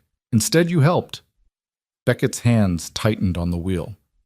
"You think I'm doing this just for Gerald? Just to make the marriage look real? Aren't you?" He didn't answer immediately. When he finally spoke, his voice was careful. "Maybe at first. But your mother's shop, I saw what it meant to her, to you. That's not something you can fake or buy your way out of. That's real." He glanced at her. "Gerald wants proof this marriage is legitimate? Fine. But he's going to get more than he bargained for, because somewhere between the ceremony and today, I decided I'm not going to half-ass this. If we're going to pretend to be married, we're going to do it right. Maya's heart did something complicated in her chest. What does that mean? It means I'm going to be a real partner, not just for 3 months, not just for appearances. If your family needs help, I help. If you need space, I give it. If Gerald or my mother or anyone else tries to make you feel small, his voice hardened. I shut it down. That's the deal now. That's not what we agreed to. I'm changing the terms. You can't just change the terms. Watch me. They pulled up to the ranch house. The lights were on inside. Rosa must have stayed late. Beckett killed the engine but didn't move to get out. I know this isn't what you signed up for, he said quietly. Hell, it's not what I signed up for either. But we're here now, and we can either spend 3 months miserable and counting days, or we can try to make this bearable. Maybe even good. Good? Friend good, partner's good. Whatever good looks like when 2 people are forced together by circumstance. He finally looked at her. I'm not asking you to fall in love with me, Maya. I'm just asking you to stop expecting me to be the villain. Maya sat in the darkness of the truck, her white-knuckled hands in her lap, and realized he was right. She'd been so busy protecting herself from what this marriage might cost that she hadn't considered what it might offer. Not romance or happiness or any of the things fairy tales promised, but maybe something else, something simpler, a truce. Okay, she said finally. Partners. Beckett smiled, a real smile this time, not the careful diplomatic version. Partners. They got out of the truck. Rosa met them at the door with food she'd kept warm and scolding words about tracking mud through her clean house. Maya ate mechanically while Rosa fussed and Beckett fielded calls from Tom about the restoration schedule. When she finally made it to the guest room, she was too exhausted to even properly wash her face. She just collapsed onto the bed, still wearing her clothes from the day, the smell of floodwater and chemicals clinging to her skin. Her last thought before sleep took her was that in 3 months she'd walk away from all this, the ranch, the house, Beckett, and his careful promises. She'd go back to her real life and pretend this interlude never happened. But some part of her, buried deep where she didn't have to examine it too closely, wasn't sure Maya woke to the sound of horses screaming. She bolted upright in the unfamiliar bed, heart hammering, the echo of something wild and terrified still ringing in her ears. For a moment she couldn't remember where she was. The room was too big, the ceiling too high. And then it all came rushing back. The ranch, Beckett. The marriage that was supposed to be simple and had turned into something else entirely. Another scream cut through the pre-dawn darkness, and Maya was moving before she could think, pulling on yesterday's jeans and stumbling into the hallway. The house was dark and silent except for the sounds from outside. Hooves pounding, men shouting, that horrible high-pitched shriek that didn't sound like it could come from an animal. She found Beckett's bedroom door open, the room empty. Of course he was already out there. Maya ran through the house in bare feet, nearly colliding with Rosa in the kitchen. What's happening? Maya gasped. Luna. Rosa's face was grim. Something's wrong. Beckett's been out there for an hour. Maya didn't wait to hear more. She shoved her feet into boots she found by the back door, too big, probably Beckett's, and ran toward the barn. The sky was just starting to lighten at the edges, that deep blue-black that came right before sunrise. In the training corral, she could see figures moving, Beckett and 2 ranch hands, all focused on the gray mare in the center. Luna was on the ground, thrashing. Even from a distance, Maya could see something was horribly wrong. The way the horse moved, the whites of her eyes visible, the foam at her mouth catching the dim light from the barn. Stay back. One of the ranch hands, a younger man whose name Maya couldn't remember, called when he saw her approaching. But Beckett looked up at her voice, and his face stopped her cold. She'd seen him controlled, seen him angry, seen him uncomfortable. She'd never seen him terrified. Colic, he said shortly. Bad. Vet's 20 minutes out.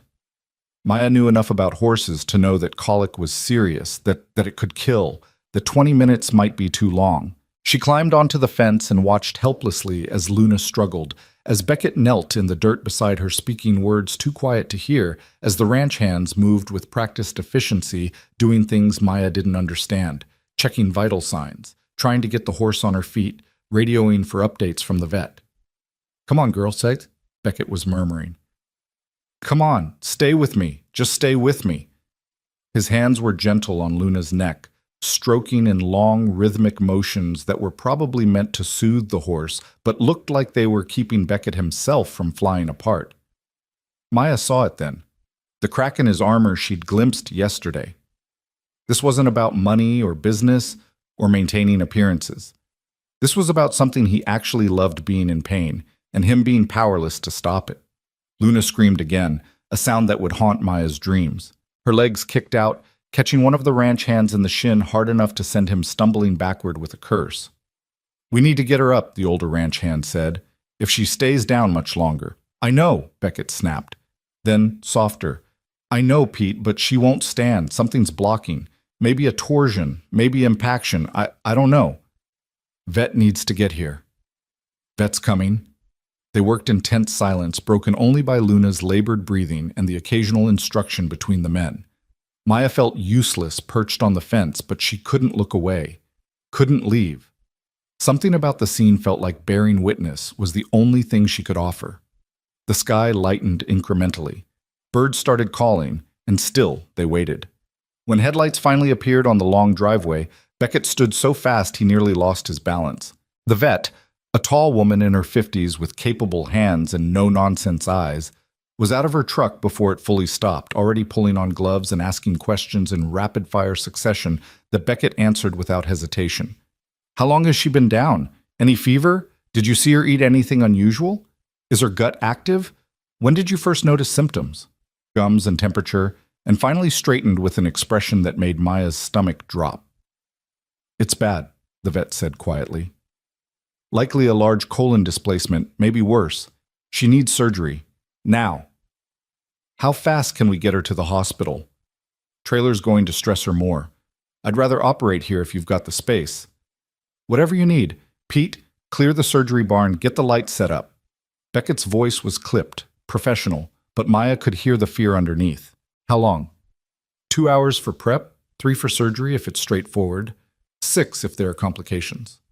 The vet met his eyes. "Beckett, you need to know, even with surgery, her chances aren't great. If there's necrosis, if the bowel's perforated—" "Just do it," he interrupted. "Please, just try." The vet nodded and started barking orders to her assistant, who'd emerged from the truck with equipment Maya couldn't name. Within minutes, the whole operation had shifted to one of the larger barns, the one Beckett had called the surgery barn, which apparently was equipped for exactly this kind of emergency. Luna was moved on a sling, still thrashing weakly, her beautiful gray coat dark with sweat. Maya followed at a distance, not sure if she should be there, but unable to walk away. Inside the barn, harsh fluorescent lights illuminated a space that looked more like a veterinary hospital than anything she'd expected on a ranch. Steel tables, medical equipment, cabinets full of supplies organized with military precision. "Your father set this up," Pete said quietly, appearing at Maya's elbow. "After he lost a prize bull to something that could have been treated if they'd had proper facilities. Cost him $200,000 to outfit this place, but it's saved dozens of animals since." Maya absorbed that information, adding it to the complicated picture she was building of Christopher Shaw, a ruthless businessman who'd also spent a fortune to save livestock. Nothing about this family was simple. The surgery prep was organized chaos. The vet and her assistant moved with practiced efficiency, setting up equipment and prepping Luna while Beckett scrubbed in like he'd done it 1,000 times. Maybe he had. When Maya caught Pete's eye questioningly, the older man just shrugged. "Boss knows his way around a surgery. Worked with the vet for years learning this stuff. Says if he's going to breed horses, he needs to know how to keep them alive." Of course he did, because Beckett Shaw apparently did everything thoroughly or not at all. The surgery itself was something Maya couldn't watch directly. Too much blood, too visceral, too real. She sat on a hay bale outside the barn while the sun rose properly and the ranch came alive around her. Ranch hands arrived for morning work and were redirected by Pete. Rosa appeared with coffee and breakfast sandwiches that Maya couldn't eat. Emma texted asking how she was settling in, and Maya stared at the message for 5 minutes before typing back a lie about everything being fine. Hours crawled past. The sky went from dawn pink to morning blue to the harsh white of midday. Maya's phone showed 9 missed calls from her mother and a text from Gerald Morrison that just read, "Interesting first week of marriage. We should talk soon." She deleted it without responding. Somewhere around noon, the barn doors opened and Beckett emerged. He was still wearing the surgical gown over his clothes, and there was blood on his hands despite the gloves he was pulling off. His face was drawn, exhausted, but when he saw Maya sitting there, he managed something that might have been a smile. "She's alive," he said. Maya stood so fast her head spun. "Is she going to stay that way?" "Dr. Reeves thinks so. It was a large colon displacement like she thought, but no necrosis, no perforation. We got it corrected, got everything back where it belongs. Now it's just a matter of recovery." He sat down heavily on the hay bale Maya had vacated. "Next 72 hours are critical. If she makes it through that without complications, she should be fine." "That's good. That's really good." "Yeah." He scrubbed his hands over his face. "Christ, I'm tired." Maya sat beside him, close enough their shoulders almost touched. In the harsh noon light, she could see how young he looked under the exhaustion. Not the intimidating cowboy who'd whispered crude things at their wedding, but just a man who'd spent 6 hours trying to save something he loved. "You care about her," Maya said. It wasn't a question. "She's the best horse I've ever bred. The proof that I can actually do this, that I'm not just playing at being a horseman while living off my father's money." He was quiet for a moment. "If I'd lost her—" "But you didn't." "No, not today anyway." He stood, wincing as joints cracked. "I need to clean up, get some real food, check on the rest of the stock. And then I've got 3 conference calls for Shaw Industries that I'm already late for." "When did you last sleep?" He had to think about it. "Yesterday afternoon, maybe. It's all kind of blurring together." "Beckett, I'm fine. I've gone longer without sleep during calving season." But he swayed slightly as he said it, betraying the lie. Maya made a decision. "Go shower. Rosa and I will handle the conference calls." "You can't handle—" "I can take notes and reschedule. That's probably all you'd manage to do in your current state anyway." She stood and took his elbow, steering him toward the house with more confidence than she felt. 3 hours? Sleep for 3 hours, then you can go back to being superhuman." He looked like he wanted to argue, but exhaustion won, and he let her guide him back to the house where Rosa was waiting with the expression of someone who'd been through this routine before. "Guest room or master?" Rosa asked. "Master's closer," Beckett said, "and Maya's stuff is in the guest room." "Actually," Maya heard herself say, "I should probably move my things anyway. Gerald's going to come snooping eventually, and if we're supposed to be married—" She trailed off, but Rosa nodded approvingly. "Smart girl. I'll move your things while you get him settled." Beckett was too tired to process the implications. He just trudged down the hallway to the master bedroom while Maya followed, feeling like she was crossing some invisible boundary she couldn't uncross. The room was enormous, easily twice the size of the guest room, with a king bed that looked like it could sleep 4, floor-to-ceiling windows overlooking the pastures, and a bathroom that was probably bigger than Maya's entire bedroom at her mother's house. "I'll take the couch," Beckett said automatically, gesturing to a leather monstrosity in the corner. "Don't be ridiculous. The bed's huge. We can share like adults." Maya tried to sound confident, like she shared beds with strange men all the time. "Just stay on your side." He looked at her for a long moment, and she couldn't read his expression. Then he nodded. "Thank you for this, for staying." "Where else would I go?" "Back to town, back to your mother, back to anywhere that isn't here watching me fall apart over a horse." He sat on the edge of the bed and started pulling off his boots. "You didn't sign up for this part." "I didn't sign up for any of this," Maya said honestly. "But here we are." She left him pulling off his shirt, a flash of tanned skin and muscle she deliberately didn't look at, and closed the door firmly behind her.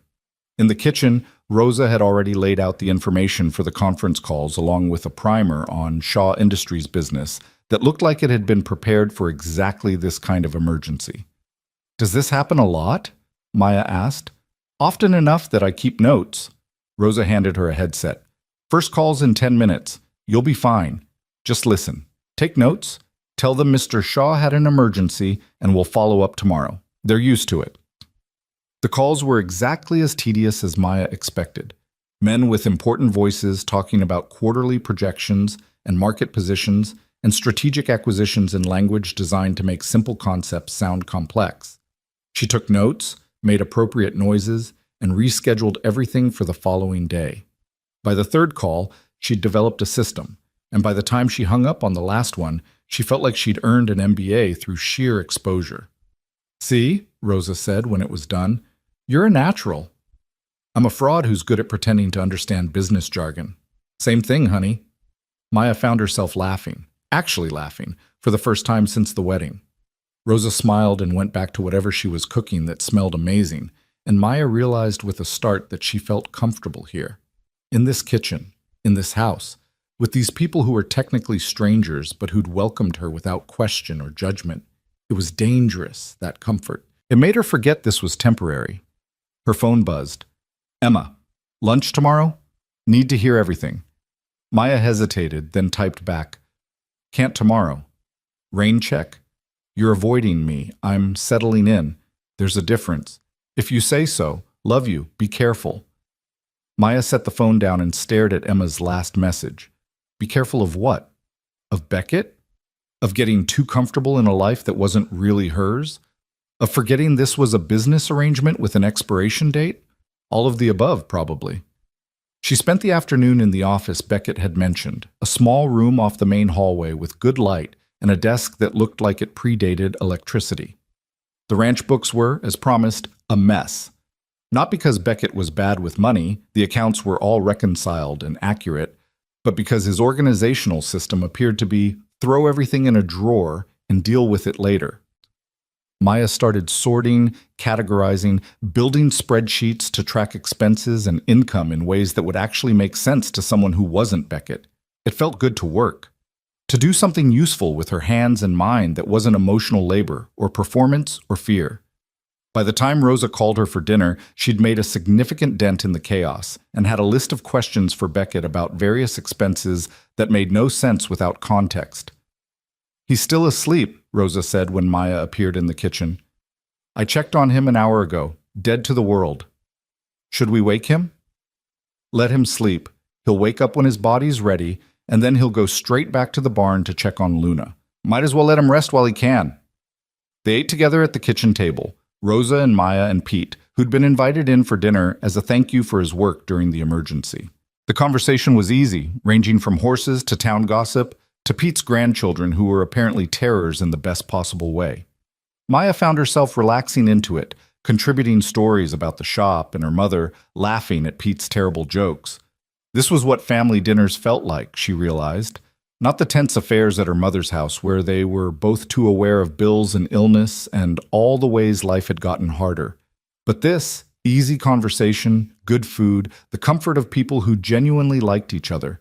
She missed it before she'd even left the table. "You're good for him," Pete said as he was leaving, pulling on his coat. Maya blinked. "What?" "The boss. You're good for him. First time I've seen him actually lean on someone in, hell, maybe ever." Pete settled his hat on his head. "Just thought you should know." He was gone before Maya could formulate a response. She helped Rosa clean up, then wandered the house trying to decide what to do with herself. It was only 8 o'clock, but the day felt like it had lasted a week. She could go to the master bedroom, but the thought of climbing into bed beside Beckett, even on the opposite side, even with clear boundaries, felt too intimate for whatever they were. Instead, she found herself in the sunroom Beckett had mentioned. It was exactly as he'd described, glass walls on 3 sides, good light even this late in the evening, space enough for a studio if she wanted it. Someone, Rosa probably, had already moved her art supplies from the guest room. The paints sat on a side table, still in their boxes, accusatory in their neglect. Maya hadn't painted in 3 months, not since the bank had delivered its ultimatum and her world had narrowed to spreadsheets and survival. She opened the watercolors now, set up paper, filled a jar with water from the small sink in the corner. And then she just sat there, brush in hand, staring at the blank page and feeling absolutely nothing. "Can't sleep either?" Maya jumped. Beckett stood in the doorway, rumpled and squinting in the soft light. He'd changed into clean clothes, soft-looking jeans and a t-shirt that hung loose on his frame, and his hair stood up at odd angles that would have been funny if he didn't look so exhausted still. "I thought you'd sleep longer," Maya said. 3 hours is pretty good for me." and I need to check on Luna. He moved into the room, studying her blank paper. Artist's block? Something like that. What do you usually paint? Maya gestured vaguely at the boxes of supplies. Landscapes, mostly. Sometimes still lifes if I'm feeling pretentious. Nothing good. It's just, it helps me process things. Process what? Everything. Life, feelings I don't know what to do with. She set down the brush. But I can't seem to start. Beckett was quiet for a moment. Then he said, Paint Luna. What? Paint her. The surgery, the fear, what it felt like watching something you care about suffer. Put it on paper so it's not just in your head. He met her eyes. That's what art's for, right? Processing? Maya looked at the blank page and thought about Luna's screams, about Beckett's hands gentle on gray fur, about the terrible vulnerability of loving something enough that its pain became yours. And she picked up the brush. She painted while Beckett watched from the doorway. She wasn't trying for realism, just shapes and colors that captured feeling. Gray for Luna, dark red for fear, gold for the moment when the vet had said she'd live, blue for exhaustion. The colors bled together in ways that shouldn't have worked, but somehow did, becoming something that was more emotion than image. When she finally set down the brush, Beckett was sitting in one of the chairs, watching her with an expression she couldn't read. It's not good, Maya said automatically. It's honest. He stood and moved closer, studying the painting. That's better than good. They stood in the quiet sunroom, the painting between them like a translation of something they couldn't say aloud. Outside, the sun had fully set, turning the sky that deep purple that only existed in Texas. The house settled around them with creaks and sighs. I should check on Luna, Beckett said finally. I'll come with you. They walked to the barn in comfortable silence. Inside, Luna was standing, a good sign, with the vet's assistant dozing in a chair nearby. The horse looked tired but alert, her intelligent eyes tracking Beckett as he approached. Hey, girl, he murmured, running his hands over her neck in that same soothing pattern from the morning. You scared the hell out of me, you know that? Luna huffed softly and leaned into his touch. Maya watched from a few feet back, giving them space, and felt something shift in her chest. This was who Beckett Shaw really was, not the hard businessman, not the massive cowboy who'd terrified her at the altar, but this. A man who spoke softly to horses and performed surgery at dawn and let himself care even though caring meant risking pain. She's going to be okay, Maya said quietly. Yeah, I think so. He looked at Maya over Luna's back. Thank you. For today. For the calls and the sleep and all of it. You didn't have to. Partners, remember? That's what you said? I meant it. I know. And she did. Whatever else was uncertain about this arrangement, that much was solid. They were partners. At least for now.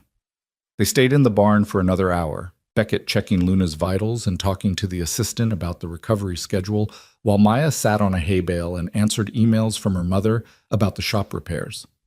It was peaceful in a strange way. Two people doing separate tasks in shared space, comfortable enough not to need constant conversation. When they finally walked back to the house, the stars were out in force. Maya had forgotten how many stars you could see away from town lights. The sky looked infinite and close at the same time, like she could reach up and touch the Milky Way. Beautiful, isn't it? Beckett said. Yeah, it really is. In the master bedroom, they navigated the awkwardness of shared space with exaggerated politeness. Maya took the bathroom first, changing into pajamas that felt too revealing even though they were just shorts and a t-shirt. When she emerged, Beckett disappeared with his own clothes, and she climbed into the massive bed, staying carefully on the right side. The bed was obscenely comfortable. The sheets were soft and smelled like cedar. And when Beckett finally emerged from the bathroom and climbed in on the other side, there was still 3 feet of space between them. Plenty of room. No reason to feel hyper-aware of his presence. Maya lay in the dark and listened to him breathe. Maya? His voice was quiet. Yeah? Gerald called while I was showering. He's coming by tomorrow, wants to see how we're settling in. The quotes were audible in his tone. Which means he's going to poke around, ask invasive questions, and generally make our lives difficult. Great, can't wait. I'm serious. He's going to look for cracks. So tomorrow we need to be... He paused, searching for the word. Unified. A team. Whatever he throws at us, we face it together. I know how to pretend, Beckett. This isn't pretending. This is survival. He shifted, and Maya sensed rather than saw him turn toward her in the dark. He could destroy this whole arrangement, take away the trust, freeze the assets, tie everything up for years, which means you don't get paid and your mother loses the shop after all. Maya's stomach dropped. He can do that? If he proves fraud? Yeah, he absolutely can. They lay in tense silence. Maya's mind raced through implications, through all the ways this could go wrong, through the casual cruelty of Gerald Morrison treating their lives like chess pieces. Then we convince him, she said finally. Whatever it takes. Whatever it takes, Beckett agreed. Maya wanted to ask what that meant exactly, but she was afraid of the answer, so instead she just closed her eyes and tried to sleep, hyper-aware of Beckett on the other side of the bed, of the lies they'd have to tell tomorrow, of how quickly this fake marriage was starting to feel like something else entirely. She must have eventually drifted off, because the next thing she knew, pale morning light was filtering through the windows and Beckett's side of the bed was empty. Maya sat up, disoriented, and found a note on his pillow written in angular handwriting. Gone to check Luna. Gerald arriving at 9. Rosa making breakfast. She checked her phone. 8:15. 45 minutes to prepare for an interrogation disguised as a social call. Maya showered quickly, changed into clothes that said comfortable wife, rather than temporary business associate, jeans and a soft sweater that had been her father's, and that she wore when she needed courage. She braided her hair the way her mother had taught her, applied minimal makeup, and studied herself in the mirror. She looked tired, nervous, young. She looked like exactly what she was, a woman in over her head playing a role she didn't understand, hoping she wouldn't get caught. You can do this, she told her reflection. 3 months, just 3 months. Her reflection didn't look convinced. In the kitchen, Rosa had outdone herself. The table was set like they were expecting royalty, good dishes, fresh flowers, enough food to feed a dozen people. It looked exactly like what a happy newlywed couple's breakfast should look like. Too much? Rosa asked, catching Maya's expression. It's perfect. Thank you. Don't thank me yet. Wait until you've survived Gerald. Rosa poured coffee into an elegant carafe. That man could find fault in sunshine. Just remember, you belong here. You're Mrs. Shaw now. Act like it. Maya was saved from having to respond by the sound of the front door opening. Beckett appeared, still in barn clothes, dirt on his knees and satisfaction on his face. Luna ate breakfast, he announced. Full appetite, no signs of discomfort. Dr. Reeves thinks she's out of the woods. That's wonderful, Maya said, and meant it. He smiled at her, a real smile, unguarded and bright, and for a second she forgot they were performing, forgot Gerald was coming, forgot everything except that genuine joy looked good on him. Then a car door slammed outside and the moment shattered. He's early, Beckett muttered. Of course he's early. He disappeared down the hall, presumably to change, leaving Maya to answer the door when Gerald knocked precisely 3 times. She took a breath, channeled every ounce of confidence she'd ever possessed, and opened the door with a smile. Gerald, what a pleasant surprise! He looked exactly as she remembered. Expensive suit, calculating eyes, smile that promised nothing good. Mrs. Shaw, I hope I'm not interrupting. Not at all. We were just finishing breakfast. Would you like some coffee? She led him to the kitchen, performing hospitality like she'd been doing it her whole life. Rosa had conveniently disappeared, leaving the stage clear. Gerald sat at the table, accepted coffee he didn't drink, and studied Maya like she was a specimen under glass. So, he said, how are you finding married life? It's an adjustment, but good, really good. Is it? His tone suggested he didn't believe her. I imagine it must be quite different from your previous life. All this space, all these responsibilities. Different doesn't mean bad. Of course not. He sipped the coffee. And Beckett? He's treating you well? He's been wonderful. Wonderful, Gerald repeated, like he was tasting the word. Interesting choice. Most people who know Beckett wouldn't describe him as wonderful. Difficult, yes. Stubborn, certainly. Wonderful is new. Maya felt the trap closing but couldn't see the escape. Maybe you don't know him as well as you think. Oh, I know him. Gerald set down his cup. I've known him since he was 12 years old and his father brought him to his first board meeting. Angry kid, full of resentment, couldn't sit still for 5 minutes. Christopher used to say Beckett was too soft for business, too emotional, needed toughening up. He's plenty tough. Is he? Or is he just playing a role he thinks he should play? Gerald leaned forward. Here's what I think, Mrs. Shaw. I think you're both playing roles. I think this marriage is exactly what it looks like on paper, a transaction designed to access Christopher's trust. And I think within 3 months, you'll both drop the pretense and go your separate ways. You're wrong. Am I? Then prove it. His smile widened. Show me a real marriage. Show me partnership, intimacy, the kind of connection that can't be faked. Do that, and I'll release the trust, sign off on everything, leave you alone. But if I find evidence this is fraud, even a shred, I'll contest the will so thoroughly you'll both be tied up in probate until you're old and gray. Maya's hands clenched under the table. What exactly are you looking for? I'll know it when I see it, or when I don't. He stood. I'll be checking in regularly, weekly visits at minimum. And I'll be asking questions. Your friends, your family, people in town. Building a case one way or another. This is harassment.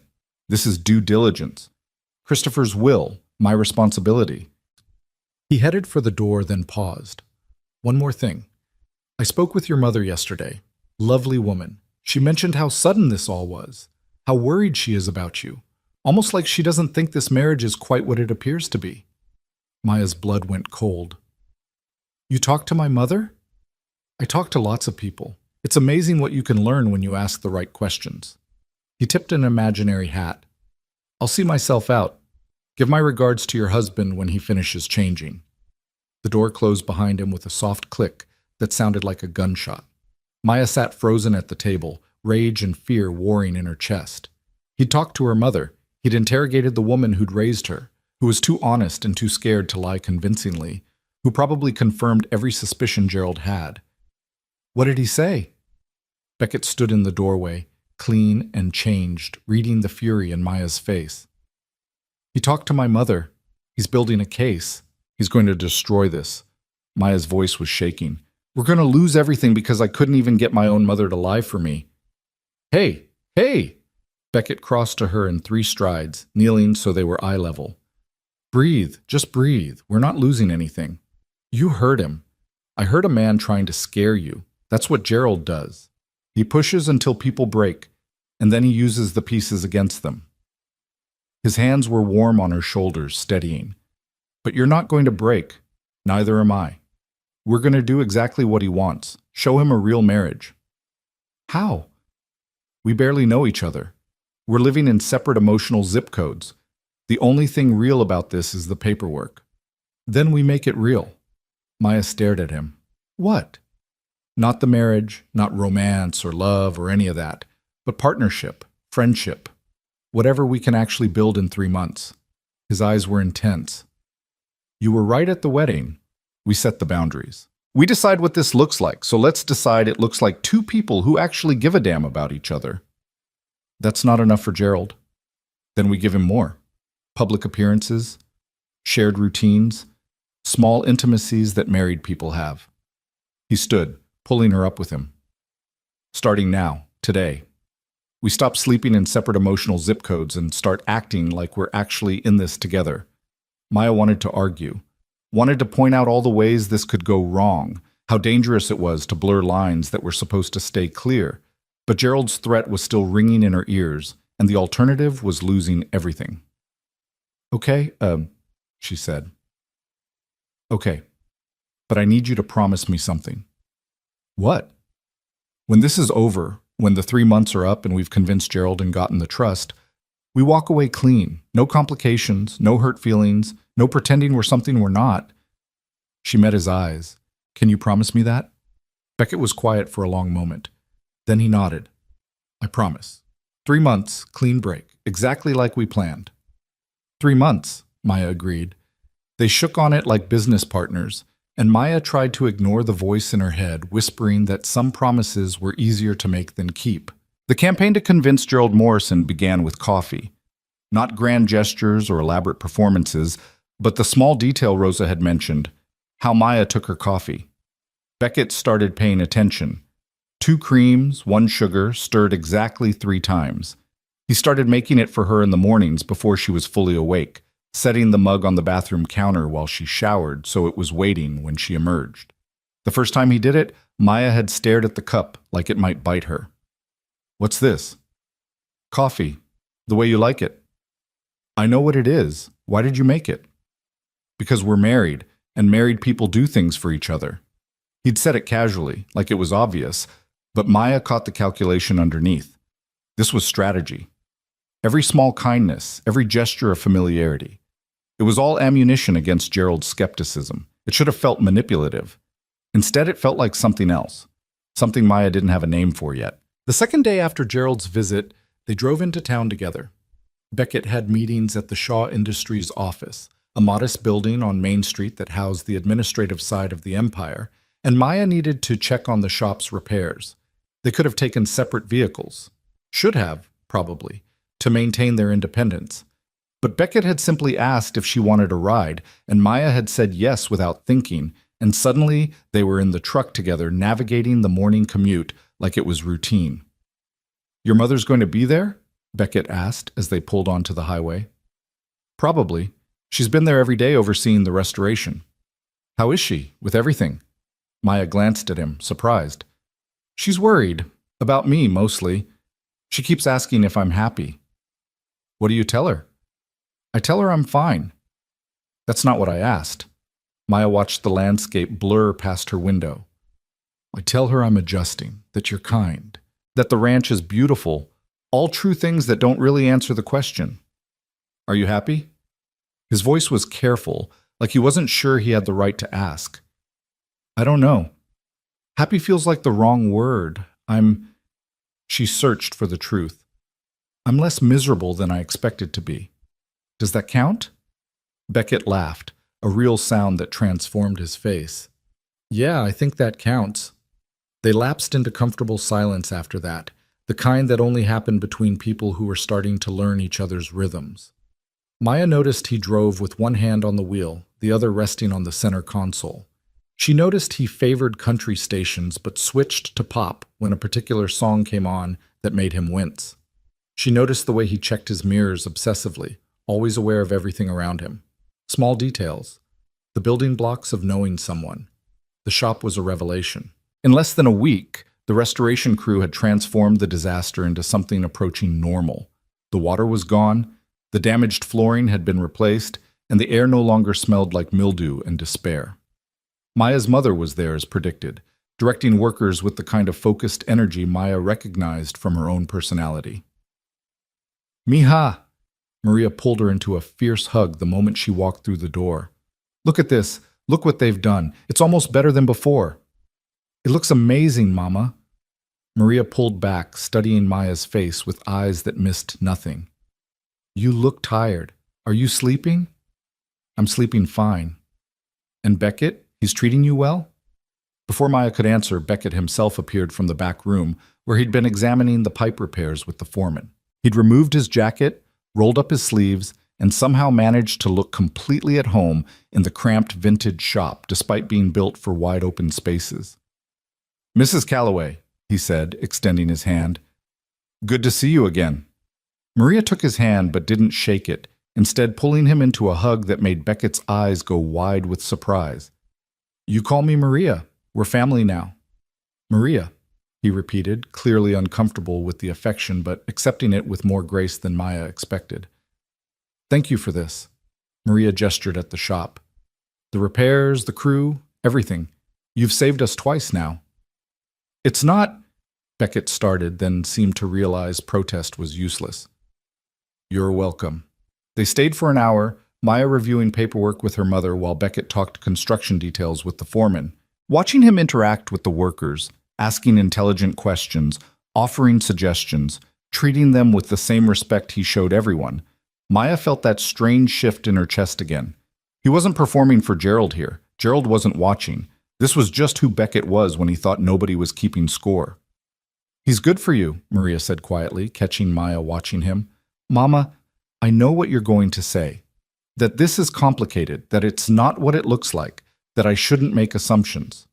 Maria squeezed her daughter's hand. But I see the way he looks at you, mija, and I see the way you look at him when you think nobody's watching. Maybe it started as business, but it's becoming something else. It's been a week. Your father knew in 3 days. Sometimes the heart moves faster than the head. Maya wanted to argue, but the words stuck in her throat. Because what if her mother was right? What if the careful boundaries she'd drawn were already dissolving, eroded by coffee made just right in late-night conversations and the simple act of existing in the same space day after day? That way lay disaster. That way led to hurt feelings and complicated endings, and exactly the kind of mess their contract was designed to prevent. But sitting in her mother's shop, watching Beckett laugh at something the foreman said, Maya couldn't quite convince herself to reinforce the walls. They had lunch at the diner 3 blocks from the shop, a local institution that had been serving the same menu since the 70s. Beckett ordered chicken fried steak. Maya got a burger. And when the waitress, Sheila, who'd known Maya since she was in diapers, cooed over the newlyweds and asked how married life was treating them, Maya found herself reaching across the table to take Beckett's hand without thinking. His fingers closed around hers automatically, warm and slightly rough from ranch work. They sat like that while Sheila gushed and took their order, and it wasn't until she'd walked away that Maya realized what she'd done. Sorry, she said, starting to pull back. I just thought, it's fine. Beckett didn't let go. Good instinct. People are watching. Maya glanced around. He was right. Half the diner was pretending not to stare while very obviously staring. She recognized most of them, friends of her mother, regular customers from the shop, people who'd known her family for years. They were all taking mental notes, stories to tell, gossip to spread. Perfect, really. Exactly what they needed. So why did it feel like something more than performance when Beckett's thumb traced absent patterns on the back of her hand? Tell me about your father, Maya said, partly to distract herself, partly because she realized she knew almost nothing about the man whose will had orchestrated all of this. Beckett was quiet for a long moment. What do you want to know? What was he like? Beyond the business stuff, beyond what everyone says, who was he? Complicated. Beckett stared at their joined hands. He built an empire from almost nothing, worked 18-hour days, expected everyone around him to match that intensity, my mother included. She seems devoted to his memory. She's devoted to what he represented, success, legacy, the idea that Shaw blood means something. His voice turned bitter. He loved her, I think, in his way, but that way mostly involved her being perfect and producing a perfect heir and never asking for anything that might interfere with business. That sounds lonely. It was. For both of them. He looked up, meeting Maya's eyes. He wasn't a bad man, just a driven one. And somewhere along the way, he forgot that people aren't assets to be managed, including his own son. Is that why you fight with your mother? Because she reminds you of him? I fight with my mother because she can't accept that I'm not him, that I don't want what he wanted, that I'd rather train horses than acquire oil fields. He smiled, but it was sad. She thinks I'm wasting my potential. Maybe she's right. She's not right. Potential isn't about making the most money or building the biggest empire. It's about becoming who you're supposed to be. Maya squeezed his hand. And from what I've seen, you're exactly who you're supposed to be. Beckett stared at her like she'd said something revolutionary. You really believe that? Yeah, I do. Their food arrived, breaking the moment, but Beckett held onto her hand for 3 seconds longer than necessary before releasing it to pick up his fork.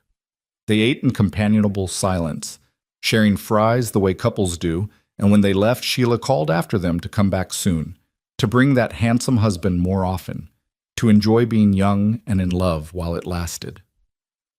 Young and in love. The words followed Maya out into the bright afternoon like ghosts. Beckett's meetings at the Shaw Industries office lasted 3 hours. Maya sat in the waiting area with her laptop, managing shop business remotely and pretending not to eavesdrop on the raised voices coming from the conference room. She couldn't hear words, but she could hear tone. Beckett's measured but firm, another man's aggressive and challenging. When the door finally opened, Beckett emerged looking exhausted but satisfied, followed by 3 men in expensive suits who nodded curtly at Maya before leaving without speaking. "Good meeting?" Maya asked. "Define good. I blocked a terrible acquisition, fired a vice president who was embezzling, and authorized a shift toward renewable energy that's going to make half the board want my head." He loosened his tie. "But yeah, good. You fired someone?" "He was stealing, had been for years probably. My father either didn't notice or didn't care because the guy was effective." Beckett shrugged. "I care." They drove back to the ranch as the sun started its descent toward the horizon, painting everything gold and amber.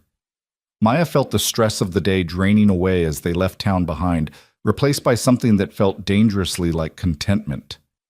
This was becoming routine. Mornings together, days with separate responsibilities, evenings returning to the same place. It was starting to feel less like an arrangement and more like a life. Dangerous territory.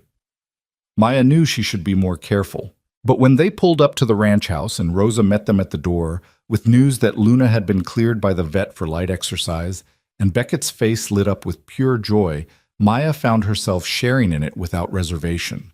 They went to the barn together, watching Luna move in the training ring with the cautious grace of someone relearning their body. The mare was recovering beautifully, and Beckett's relief was palpable. "Want to ride?" he asked suddenly. Maya laughed. "I don't know how." "I'll teach you." "Now?" "Why not? We've got an hour before dinner. Luna needs to rest anyway, but I've got other horses that could use the exercise." He was already moving toward the tack room. "Come on, trust me. Trust me." The words should have triggered all her defenses. Instead, Maya found herself following him, letting him introduce her to a gentle bay mare named Honey, who apparently had the patience of a saint. Beckett saddled her with practiced efficiency, explaining each step, even though Maya knew she'd never remember it all. "Left foot in the stirrup, swing your right leg over. I've got you." His hands were on her waist, steadying her as she mounted. The horse was taller than Maya expected, and for a moment she felt a spike of fear at being so high off the ground. But Beckett's hands remained on her waist, solid and reassuring. "Okay?" he asked. Terrified. "Good. That means you'll pay attention." He grinned and swung onto his own horse, a massive black gelding that made Honey look like a pony. "Follow me. We'll just walk." They rode out into the pastures as the sun continued its descent. Beckett kept them at a slow walk, narrating as they went, naming landmarks, pointing out different sections of the property, telling stories about horses he'd trained and cattle drives that had gone hilariously wrong. Maya listened and tried not to fall off and marveled at how different the world looked from horseback. Everything felt bigger, more immediate, like she was part of the landscape instead of just passing through it. "You're doing great," Beckett called over. "Natural seat." "I'm terrified of falling." "Fear keeps you honest. That's not a bad thing." They rode for an hour, circling back as twilight settled over the valley. By the time Beckett helped Maya dismount, her legs were shaking and she knew she'd be sore tomorrow. But she was also grinning, adrenaline singing through her veins, feeling more alive than she had in months. "Thank you," she said. I needed that." "Yeah." Beckett was looking at her with an expression she couldn't quite read. "Me too." Dinner that night was different. They ate at the table like always, but the conversation flowed easier, punctuated by laughter and stories that weren't about logistics or Gerald or maintaining appearances. Rosa kept refilling their wine glasses with a knowing smile, and when she finally left for the evening with instructions to clean up their own damn dishes, Maya realized it was only 8 o'clock, and she and Beckett were alone in the big house with nothing but time. "Want to watch something?" Beckett asked, gesturing toward the living room. "I've got every streaming service known to man and no idea what's on any of them." They ended up on the massive leather couch with a documentary about wild horses that Beckett claimed was research, but that Maya suspected he just loved. She sat at one end, he sat at the other, and gradually, so gradually she didn't notice it happening, the space between them closed. Not touching, not quite, but close enough that Maya could feel his warmth, could hear his breathing change when something particularly beautiful appeared on screen. "This is nice," she said during a commercial break. Yeah? Yeah, easy. Like we've been doing this for years instead of days. Beckett was quiet for a moment. Is that good or bad? I don't know yet. They finished the documentary and started another one, this time about conservation efforts in the American West. Somewhere around the third episode, Maya's eyes started drifting closed. The couch was comfortable, the wine had made her drowsy, and Beckett's presence beside her felt safe in a way she didn't want to examine too closely. She woke to darkness and the sound of her own name being called softly. Maya, come on, let's get you to bed. Beckett was crouched beside the couch, his face close to hers in the dim light from the kitchen. Maya blinked, disoriented, and realized she'd fallen asleep with her head on his shoulder. How long had she been there? How long had he let her stay? Sorry, she mumbled. I didn't mean to. It's fine, but your neck's going to hate you if you sleep on this couch all night. He helped her up, and Maya stumbled down the hallway to the master bedroom in a fog of exhaustion. She managed to change into pajamas, brush her teeth, and collapse into bed before her brain caught up with what had happened. She'd fallen asleep on Beckett. He'd let her. And it had felt natural, like they did that sort of thing all the time. Dangerous. So dangerous. But when Beckett climbed into bed on his side 10 minutes later, and Maya felt the mattress dip under his weight, she didn't feel afraid. Just comfortable. Like this was exactly where she was supposed to be. The week that followed fell into a pattern. Mornings began with coffee and breakfast with Rosa, who'd taken to making elaborate meals that forced Maya and Beckett to sit together and talk. Days were spent on separate tasks, Beckett managing the ranch and dealing with Shaw Industries' business, Maya handling shop logistics remotely and slowly bringing order to the ranch accounting. Evenings brought them back together for dinner, writing lessons that were making Maya's legs stronger and her fear smaller. Quiet hours on the couch where they'd progressed from separate ends to sitting close enough to share the blanket Rosa insisted they needed despite the mild weather. They learned each other in increments. Maya discovered that Beckett was actually funny when he wasn't trying to maintain his stoic exterior, that he did impressions of the stuffed shirts from his board meetings that had her laughing until she couldn't breathe. Beckett discovered that Maya sang in the shower, badly, and that she organized everything by color, and that she got fierce about historical inaccuracies in period dramas to the point of pausing mid-episode to deliver lectures about Victorian fashion. They touched casually now, a hand on the small of her back when he passed behind her chair, his shoulder against hers when they reviewed paperwork together. Her fingers in his hair one evening when she'd noticed it was getting long and offered to trim it, which had turned into an hour of her playing barber, while he sat patiently and made terrible jokes about trusting her with sharp objects. Small intimacies, the kind Rosa had said they needed to convince Gerald. But it was getting harder to remember they were performing. On Thursday evening, exactly 10 days after the wedding, Gerald appeared at the door without warning. Maya answered his knock in sweatpants and one of Beckett's t-shirts, which she'd borrowed from the laundry that morning without thinking and which was about 3 sizes too big, and Gerald's eyes took in every detail. Mrs. Shaw, I hope I'm not interrupting. Actually, you are. We were just about to eat dinner. I won't take long. I just need to ask a few questions. May I come in? Maya wanted to slam the door in his face. Instead, she stepped back and let him enter, calling for Beckett as she led Gerald to the living room. Beckett appeared from the barn, still in work clothes, took one look at their visitor, and his expression shuddered. Gerald, this is getting old. I'm simply doing my due diligence. Gerald settled into a chair like he owned it. I wanted to follow up on a few things from our last conversation. Maya, you mentioned you're working from here. What exactly does that entail? Maya sat beside Beckett on the couch, close enough their legs touched, and walked Gerald through her new routine.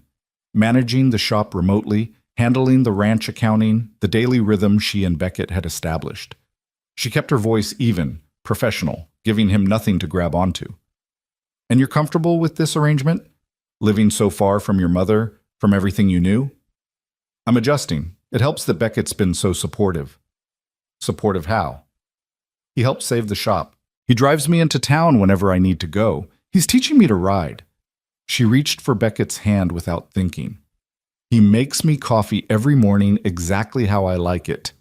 Gerald's eyes tracked the movement, noting the casual intimacy.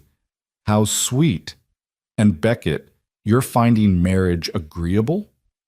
Very. Beckett's thumb traced patterns on Maya's hand, the same absent gesture from the diner. Maya's been exactly what this place needed. What I needed. What did you need? Someone who sees me instead of my father's legacy. Someone who cares about the horses and the ranch, not just the money. He looked at Maya as he said it, and something in his expression made her breath catch. Someone real. The words hung in the air between them, and Maya couldn't tell if he was performing for Gerald or telling the truth. Maybe both. Maybe neither. Maybe the line had blurred so completely that not even Beckett knew anymore.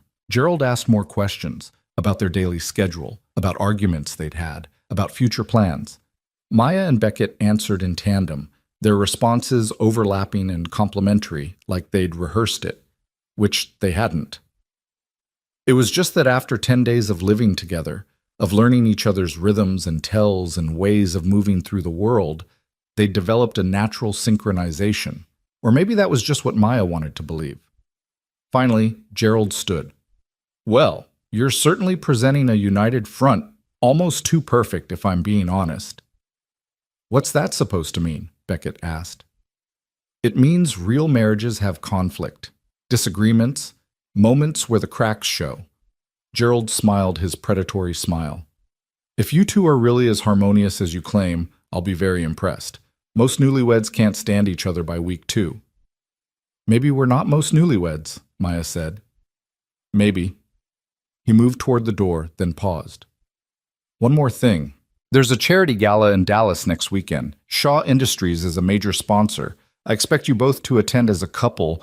It'll be a good opportunity to see how you handle social pressure together. We'll be there, Beckett said flatly.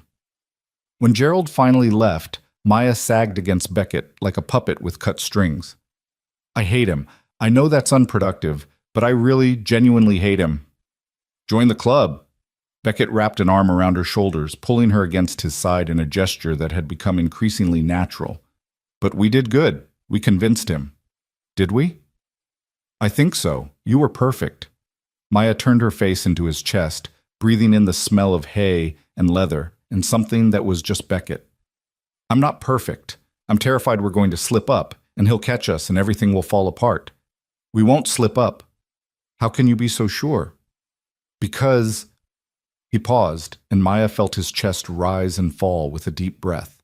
Because this doesn't feel like pretending anymore, at least not to me. Maya's heart stuttered. She should pull away. Should reinforce the boundaries they'd promised to maintain.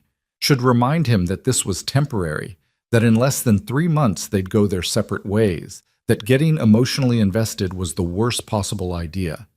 But she didn't. She just held on tighter and let herself believe for a moment that this could be real.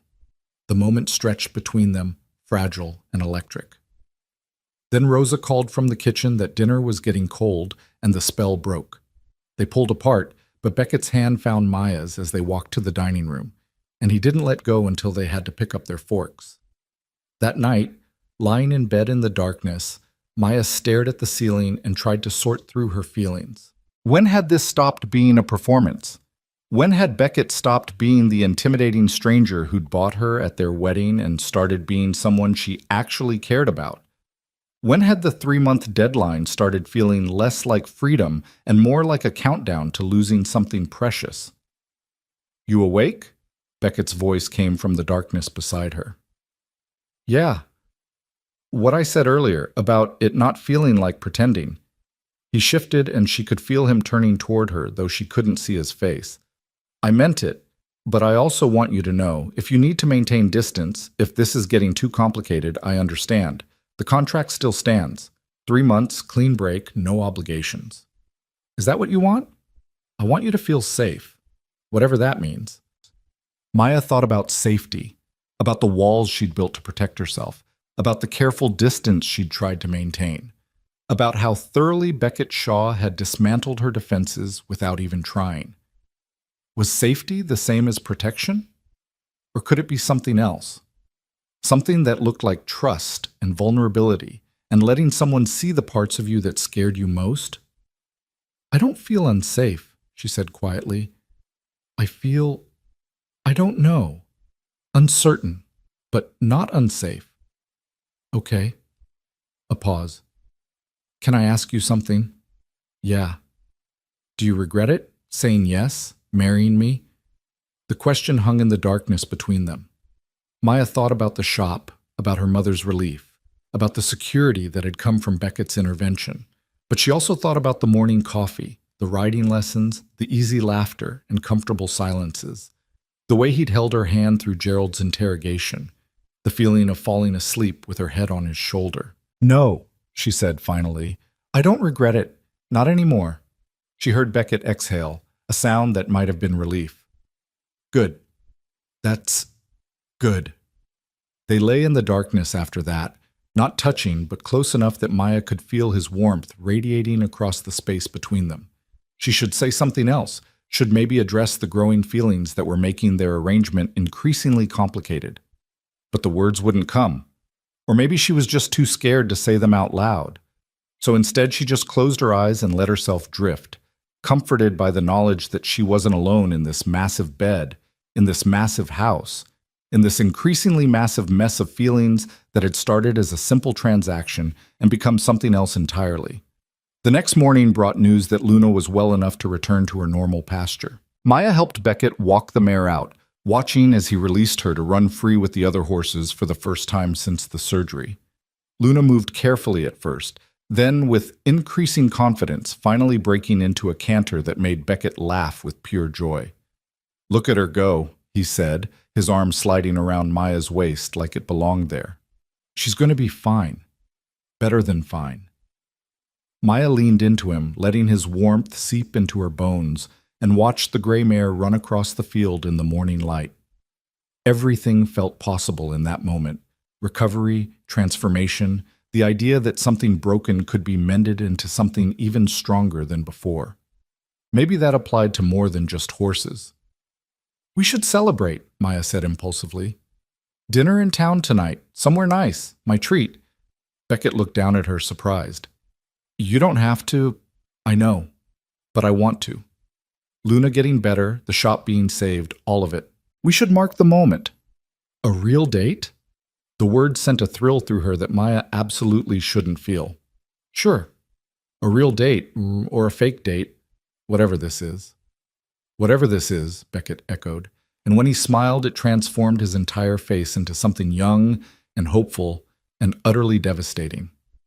They spent the day in separate preparation, Beckett dealing with ranch business while Maya dove into her closet, trying to find something appropriate for dinner that wasn't jeans or the wedding dress. She finally settled on a simple black dress she'd brought from home, something her mother had given her for Christmas years ago that still fit perfectly. Rosa appeared in the bedroom doorway as Maya was struggling with her zipper. Need help? Please. I can't quite reach. There. Thank you. Rosa studied Maya in the mirror with sharp eyes. You look beautiful. Nervous, though. Why nervous? I'm not nervous. Liar. You've been pacing for an hour. Rosa's reflection smiled. It's just Beckett. The man you see every morning before you've had coffee. Why so worked up? Because this feels different, real, like we're not playing roles anymore. Maya met Rosa's eyes in the mirror. What if I'm reading this wrong? What if he's still just performing for Gerald and I'm the idiot catching feelings? Oh, honey. Rosa turned Maya around to face her. That man hasn't been performing for weeks. Maybe he doesn't know it yet. Maybe he's still telling himself this is strategy, but the way he looks at you, that's real. Trust an old woman who's seen her share of marriages, both real and fake. This one's heading toward real fast. But we have a contract, an ending date. This was supposed to be simple. Nothing about people is simple. You can make all the contracts you want, sign all the papers, promise clean breaks and no complications. But hearts don't care about paperwork. Rosa patted her cheek. The question is, what do you want? Really want? Maya didn't answer because she couldn't. Because what she wanted was terrifying in its simplicity. She wanted this to be real. Wanted the coffee and the writing lessons and the quiet evenings to continue past the 3-month deadline. wanted to know if what she was feeling might be matched by what Beckett felt, or if she was building castles on foundations of convenience and proximity. She wanted to believe that marriages built on practicality could transform into love, that two strangers forced together by circumstance could choose each other when the force was removed. She wanted the fairy tale she'd stopped believing in years ago. "I want to not screw this up," she said finally. "Then be honest. With him. With yourself. Whatever happens, at least you'll know you tried." Rosa squeezed her shoulder. "Now go. Your fake husband is waiting to take you on your real date, and I want a full report tomorrow." Beckett was waiting in the living room in dark slacks and a white button-down that fit him in ways that should be illegal. His hair was still slightly damp from the shower, curling at the edges, and when he saw Maya, his eyes went wide. "You look—" He stopped, swallowed. "Really beautiful." "Thank you. You clean up pretty well yourself." They drove to town in the truck because Beckett's car was apparently too formal, and they'd already established the truck as their vehicle. Maya found herself chattering nervously about nothing: the weather, the shop updates, a documentary she'd started watching. Beckett listened with a small smile, occasionally interjecting, but mostly just letting her talk until her nerves settled. The restaurant was the nicest place in town, which wasn't saying much in a community of 3,000, but it had white tablecloths and candles and a wine list that extended beyond red and white. The hostess seated them at a corner table with a view of Main Street, and when Beckett pulled out Maya's chair for her, she had to remind herself this was still performance, still part of convincing the town they were really married, except there was no one here to perform for, just them and the quiet restaurant and the weight of everything unspoken between them. "So," Beckett said after they'd ordered, "a real date. A real fake date. Is there a difference anymore?" Maya looked at him across the candlelight, at the way the flame painted shadows on his face, and decided Rosa was right. Honesty was the only way forward. "I don't know," she said. "Is there?" Beckett set down his water glass carefully. "I've been thinking about that, about what's real and what's performance, and I realized something this week." "What?" "I stopped performing about 5 days in, maybe sooner. The coffee, the writing lessons, all of it. I started doing those things because I wanted to, not because Gerald was watching." He met her eyes. "I like you, Maya. Actually like you. Not as a business arrangement or a solution to a problem, but as a person I want to spend time with." Maya's heart was hammering so hard she could barely hear over it. "Beckett, I'm not asking you to feel the same way. I know this is complicated, and we have a contract, and I promised you a clean ending. I needed you to know that whatever this is for you, for me, it stopped being fake a while ago." The words hung between them like a bridge across a chasm. Maya could retreat, could remind him of the contract, could protect herself by maintaining the distance they'd promised. Or she could step onto that bridge and see where it led. "It stopped being fake for me, too," she admitted. "I've been trying to figure out when it happened. Maybe when you spent all day helping with the shop flood. Maybe when you taught me to ride. Maybe just gradually through coffee and dinner and learning how you take your eggs in the morning." She reached across the table, covering his hand with hers. "I like you too. More than I should, probably. More than is smart given our situation." Beckett turned his hand over, lacing their fingers together. "So what do we do?" "I don't know. Keep going? See what happens? Stop pretending we're pretending." "And the contract, the 3-month deadline?" Maya thought about it, about all the carefully negotiated terms, the clean break they'd promised, the safety of knowing this would end before anyone got hurt. It had made sense at the time. Now it just felt like a barrier between them and something potentially beautiful. "Maybe we renegotiate," she said slowly. "Maybe instead of counting down to an ending, we just see where this goes. No deadline, no predetermined outcome. Just two people figuring it out as they go." "That's terrifying." "Yeah, it really is." Maya squeezed his hand. "But I think I want to try anyway." "If you do." Beckett looked at her with an expression that made Maya's breath catch.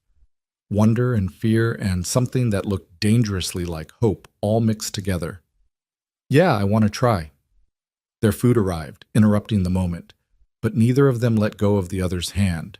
They ate awkwardly with their non-dominant hands, laughing at the ridiculousness of it, And somewhere between the appetizer and the main course, Maya realized this was what happiness felt like. Not the absence of fear or uncertainty, but the presence of someone who made those things bearable. Someone who saw her clearly and chose her anyway. Someone who made coffee exactly how she liked it and taught her to ride and defended her shop like it was his own. Someone who might, possibly, be falling for her the same way she was falling for him. The thought should have terrified her. Instead, it felt like coming home. They drove back from dinner with the windows down and the radio playing softly, Maya's hand resting on the console where Beckett could reach it easily. The night air was warm and sweet with the smell of hay and distant rain, and Maya felt lighter than she had in months, maybe years, like admitting the truth had unlocked something she didn't know was trapped. "I was terrified at the wedding," she said suddenly, "when you said I was too small. I thought you were telling everyone I wasn't enough." Beckett winced. "God, Maya, I'm so sorry. I really was just talking about the ring, but I can see how it sounded. I've replayed that moment about 1,000 times, wishing I could take it back." "You don't have to take it back. It led to everything else." She squeezed his hand. "Besides, I got to call you out in front of 93 people. That felt pretty good." He laughed, the sound warm and genuine. "You were magnificent. Standing there in that white dress, absolutely furious, demanding respect. I think that was the moment I realized I'd underestimated you." "Just that moment?" "Maybe there were other moments too, like when you waded into floodwater without hesitation, or when you faced down Gerald, or when you climbed on a horse despite being terrified." He glanced at her. "You're braver than you think, Maya Calloway." "Maya Shaw," she corrected automatically, then froze. "I mean, legally, I know what you meant." Beckett's voice was soft. "And I like hearing you say it." They pulled up to the ranch house to find every light blazing and Rosa's car still in the driveway. Beckett frowned as he killed the engine. "She usually leaves by 8. They found Rosa in the kitchen with Annette Shaw, the two women seated at the table in what looked like the aftermath of a tense conversation. Annette stood the moment they walked in, her sharp eyes taking in their linked hands and dressed-up appearance. "Mother," Beckett said carefully, "what are you doing here?" "I came to speak with you. Rosa was kind enough to keep me company while I waited." Annette's gaze shifted to Maya. "I hope I'm not interrupting." "We were just getting back from dinner," Maya said, fighting the urge to drop Beckett's hand. She didn't. If they were done pretending, that meant facing Annette too. "How lovely! A date night already. You've been married, what, 2 weeks?" Annette's tone made it clear she found nothing lovely about it. "May I have a moment with both of you, privately?" Rosa stood, gathering her things with pointed slowness. "I'll see you tomorrow," she said, squeezing Maya's shoulder as she passed. Then quieter. "Stand your ground." When they were alone, Annette settled back into her chair like a queen on a throne. "Sit, please. This won't take long." Maya and Beckett sat across from her, still holding hands under the table. Annette noticed, of course. Her eyes missed nothing. "I've been thinking about this marriage," Annette began, "about the circumstances that led to it, about what it means for this family's future. And I've come to a decision." "What decision?" Beckett's voice was wary. "I'm going to support it."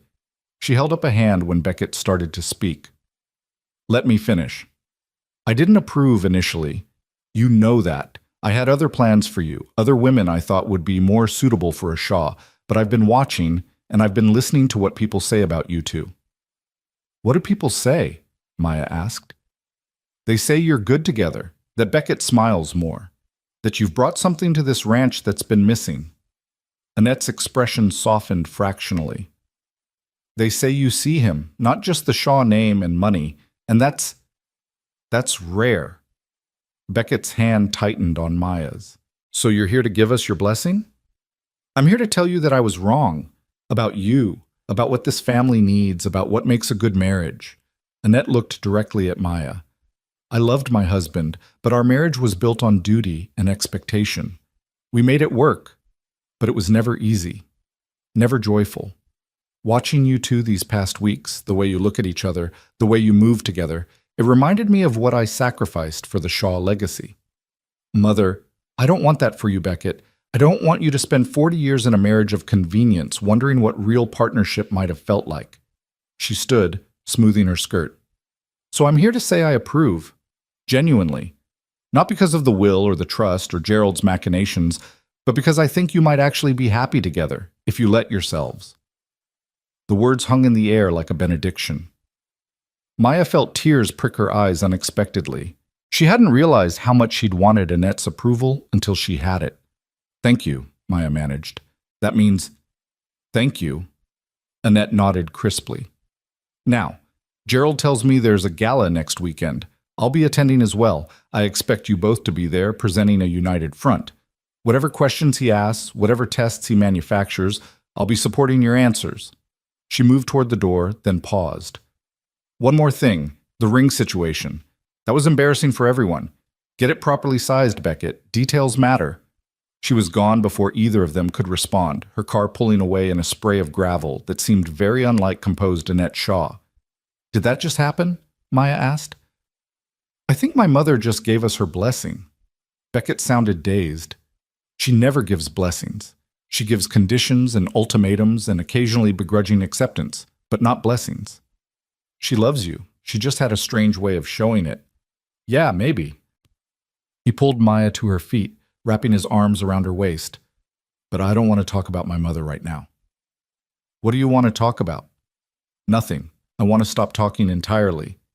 He kissed her, and it was nothing like the brief, formal kiss at their wedding.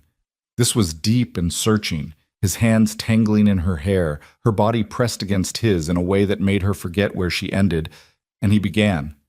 Maya kissed him back with everything she'd been holding in, the fear and hope and growing feelings she'd tried to deny.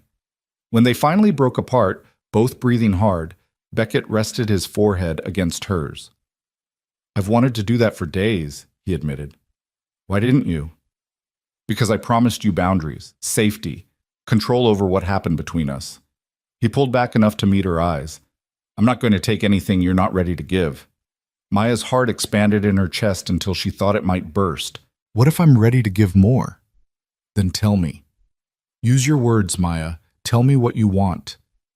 What she wanted was complicated and simple all at once.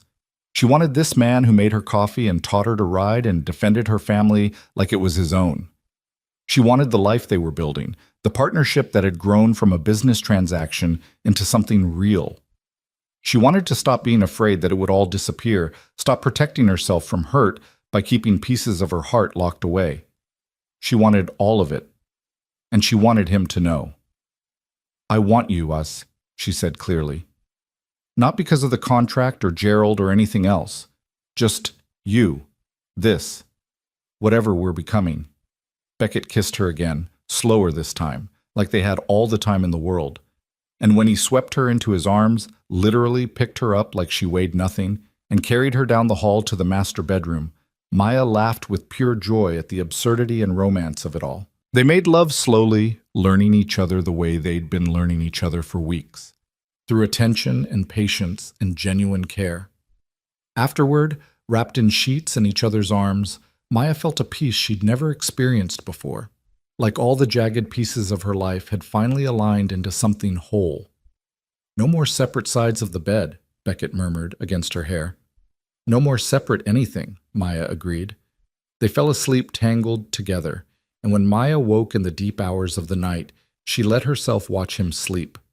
His face was softer in sleep, younger, the hard edges smoothed away. She traced the scar through his eyebrow with a gentle finger, and he stirred slightly but didn't wake. This man had entered her life as a solution to a problem, a business arrangement that should have been simple. Instead, he'd become something else entirely. Someone who saw her completely and chose her anyway. Someone she was choosing right back. The thought should have terrified her. Instead, it felt like coming home. The week leading up to the Dallas Gala passed in a blur of preparation and growing intimacy. Maya and Beckett fell into new rhythms. Mornings that started with kisses instead of just coffee, days spent working side by side in the ranch office, evenings writing together as Maya's skill improved and her fear receded. They talked about everything and nothing, filling in the gaps of each other's histories, building the foundation that their rushed beginning had skipped. Maya learned that Beckett's scar came from a childhood accident with a horse that had taught him to respect animals' boundaries. That he'd wanted to be a veterinarian before his father had insisted business school was the only acceptable path. That he'd been in love once, in college, with a woman who'd left him when she'd realized the Shaw money came with expectations she didn't want to fulfill. Beckett learned that Maya's father had died of a heart attack when she was 21, that she still dreamed about him sometimes, that the shop wasn't just a business but a connection to him she couldn't bear to sever, that she'd almost married someone else 2 years ago, a perfectly nice man who'd proposed and whom she'd turned down because something essential had been missing, that she'd been waiting for that missing piece without knowing what it was. "Did you find it?" Beckett asked one night as they lay in bed, her head on his chest, his fingers tracing lazy patterns on her arm. "Find what?" "The missing piece. Whatever made you say no to that other guy?" Maya thought about it. "I don't know. Maybe. Or maybe I was looking for the wrong thing. Maybe the missing piece wasn't something to find, but something to build." "With me?" "With you." He kissed the top of her head, and they drifted off to sleep wrapped in the comfortable silence of people who'd stopped being strangers and become partners in the truest sense. Emma visited midweek, appearing at the ranch with suspicious eyes and a bottle of wine. Rosa let her in with a knowing smile, and Maya found herself dragged to the sunroom for what Emma called an intervention, but also just gossip. "Okay, spill," Emma demanded the moment they were alone. "You've been dodging my calls, you haven't been to town in days, and when I talked to your mom, she got all misty-eyed and said you seemed happy. So what's happening? Are you okay? Is he treating you well? Do I need to commit a murder?" Maya laughed despite her nerves. "No murder necessary. I'm really good, better than good." Define better than good. So Maya told her. Not everything, some things were too private, too new, but enough. The way the arrangement had shifted from business to genuine connection. The conversations and shared moments. The terrifying realization that she was falling for her husband despite every intention to keep things simple. Emma listened with increasingly wide eyes. "Maya Calloway, Shaw, sorry. Are you telling me you've actually fallen for this guy?" "I think so. Is that insane?" "Honestly, kind of, but also kind of beautiful." Emma grabbed Maya's hands. "I was so worried about you. I thought you'd made this terrible sacrifice that would eat you alive. But you're glowing, like actually glowing. I haven't seen you this happy since I don't even know when." "It's terrifying," Maya admitted. "Because what if I'm wrong? What if this is just proximity and convenience, and I'm confusing gratitude with real feeling? What if it all falls apart?" "What if it doesn't?" Emma countered. "What if this weird business arrangement turned into actual love? Weirder things have happened." "Have they?" "Probably not, but let me have my romantic moment." Emma squeezed her hands. "Look, you know I'll support you whatever you decide. If you want to run, I've got the getaway car ready. But if you want to stay, if you want to see where this goes, I think you should. You deserve to be happy, Maya, even if it started in the weirdest possible way." They talked for another hour, Emma catching her up on town gossip and shop developments while Maya filled her in on ranch life and Rosa's increasingly obvious matchmaking efforts. By the time Emma left, Maya felt lighter. Having her cousin's blessing and her mother's and even Annette's made this feel more real, more possible. She found Beckett in the barn with Luna, who'd been cleared for light training. He was working her in a round pen, his movements fluid and confident, speaking to the mare in that low voice that made Maya's stomach flip. "She looks good," Maya said, leaning on the fence. "She's healing beautifully. Another month and she'll be back to full work." He brought Luna to a stop and turned to Maya.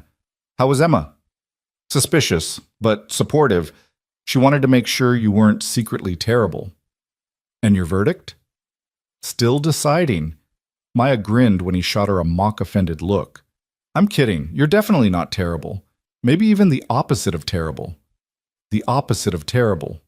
High praise. "Don't let it go to your head."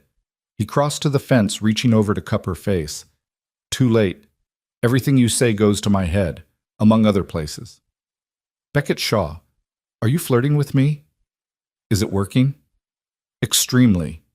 He kissed her there in the barn with the afternoon sun slanting through the doors and the smell of horses all around, and Maya thought that if someone had told her 2 weeks ago she'd be here, kissing her fake husband because she actually wanted to, feeling butterflies and hope and all the ridiculous emotions she'd sworn off, she never would have believed them.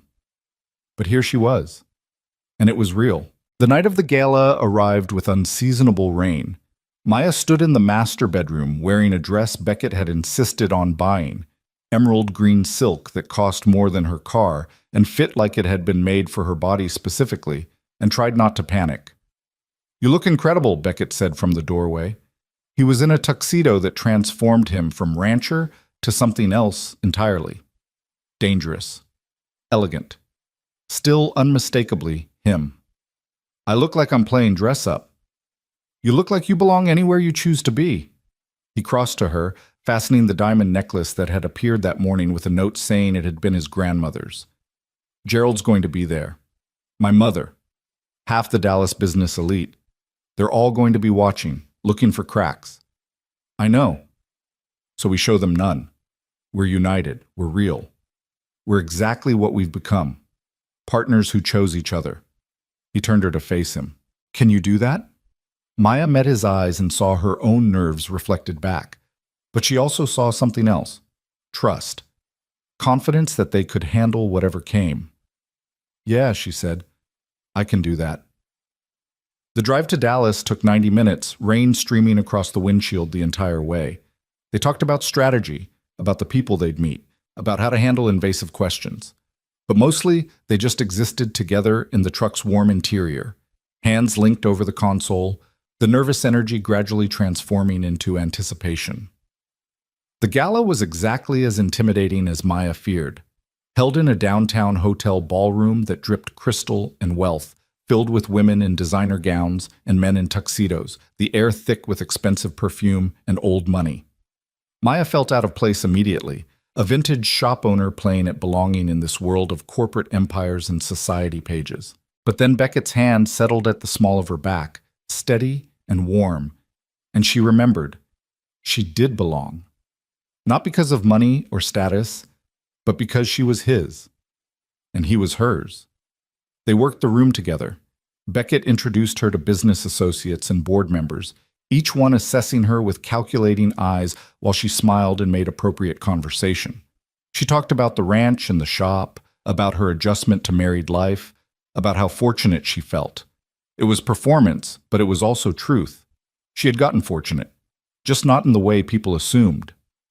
Gerald appeared an hour in, resplendent in a tuxedo and accompanied by a woman 20 years his junior who looked bored out of her mind. "Beckett, Maya, you both look well." "Gerald," Beckett said evenly. "Good to see you." "Is it?" Gerald's smile was sharp. "I've been hearing interesting things, people saying how devoted you seem, how natural together, almost like you've been married for years instead of weeks." "We're very compatible," Maya said. "Compatibility is easy to fake in public. It's the private moments that reveal truth." He leaned closer, voice dropping. "So tell me, Mrs. Shaw, what's something about your husband that nobody else knows? Something intimate that would prove you're really living as man and wife?" Maya's mind raced. This was the test. The moment Gerald had been building toward. She could feel Beckett tense beside her, could sense the room's attention shifting toward their conversation, even though people pretended not to listen. And suddenly she knew exactly what to say. "He sings in the shower," she said clearly. "Badly. Old country songs mostly, but sometimes he throws in random classical pieces if he thinks nobody's listening. He's terrified of spiders despite being twice their size. He makes coffee for me every morning exactly how I like it, because he paid attention to how I made it once and remembered. He talks to the horses like they're people, and sometimes I think he understands them better than he understands humans. He reads before bed, usually biographies, and when something interesting comes up, he'll read passages out loud even though I'm half asleep. And when he thinks I'm sleeping, he watches me with this expression like he can't quite believe I'm real." She turned to Beckett, whose eyes had gone wide. "He's kind and stubborn and terrible at delegating. He works too hard and sleeps too little and carries the weight of expectations that would crush most people. He's nothing like his father and everything this ranch needs. And I know all of that because I live with him. Because I sleep beside him every night and wake up to him every morning. Because this marriage might have started as business, but it's become the realest thing in my life. The silence that followed was deafening. Gerald stared at her, his trap turned back on itself. Beckett's hand found hers, squeezing so hard it almost hurt. And around them, the ballroom seemed to collectively exhale, people returning to their conversations with knowing smiles. "Well," Gerald said finally, "that was quite detailed. You asked for intimate knowledge. I provided it." Maya lifted her chin. "Are we done here? Because I'd like to dance with my husband." Gerald studied them for a long moment, and Maya could see his mind working, looking for the angle, the crack, the proof of fraud. But there was nothing to find, because it wasn't fraud. Not anymore. "Enjoy your evening," he said at last, and melted back into the crowd. Beckett pulled Maya onto the dance floor without a word, his arms wrapping around her as they swayed to music she didn't hear over her pounding heart. "That was," he started, "too much? I'm sorry, I just couldn't stand there and let him imply we were lying when—" "Amazing. That was amazing." He pulled back enough to see her face. "You defended us, defended this, and every word was true. You really do sing in the shower. I know, and it's embarrassing, but hearing you say it, hearing you describe all those details—" His voice cracked slightly. "That's when I knew." "Knew what?" "That I love you." The words came out simply, without ceremony, like he was stating a fact as obvious as the rain outside. "I love you, Maya. Not because of the contract or the arrangement or convenience, because you're brave and brilliant and you see me, really see me, and you chose me anyway. Because you stood in our barn painting your feelings and taught me that vulnerability isn't weakness. Because you make coffee taste better and mornings feel possible and the whole damn world seem less heavy." Maya's eyes filled with tears. "Beckett, you don't have to say it back."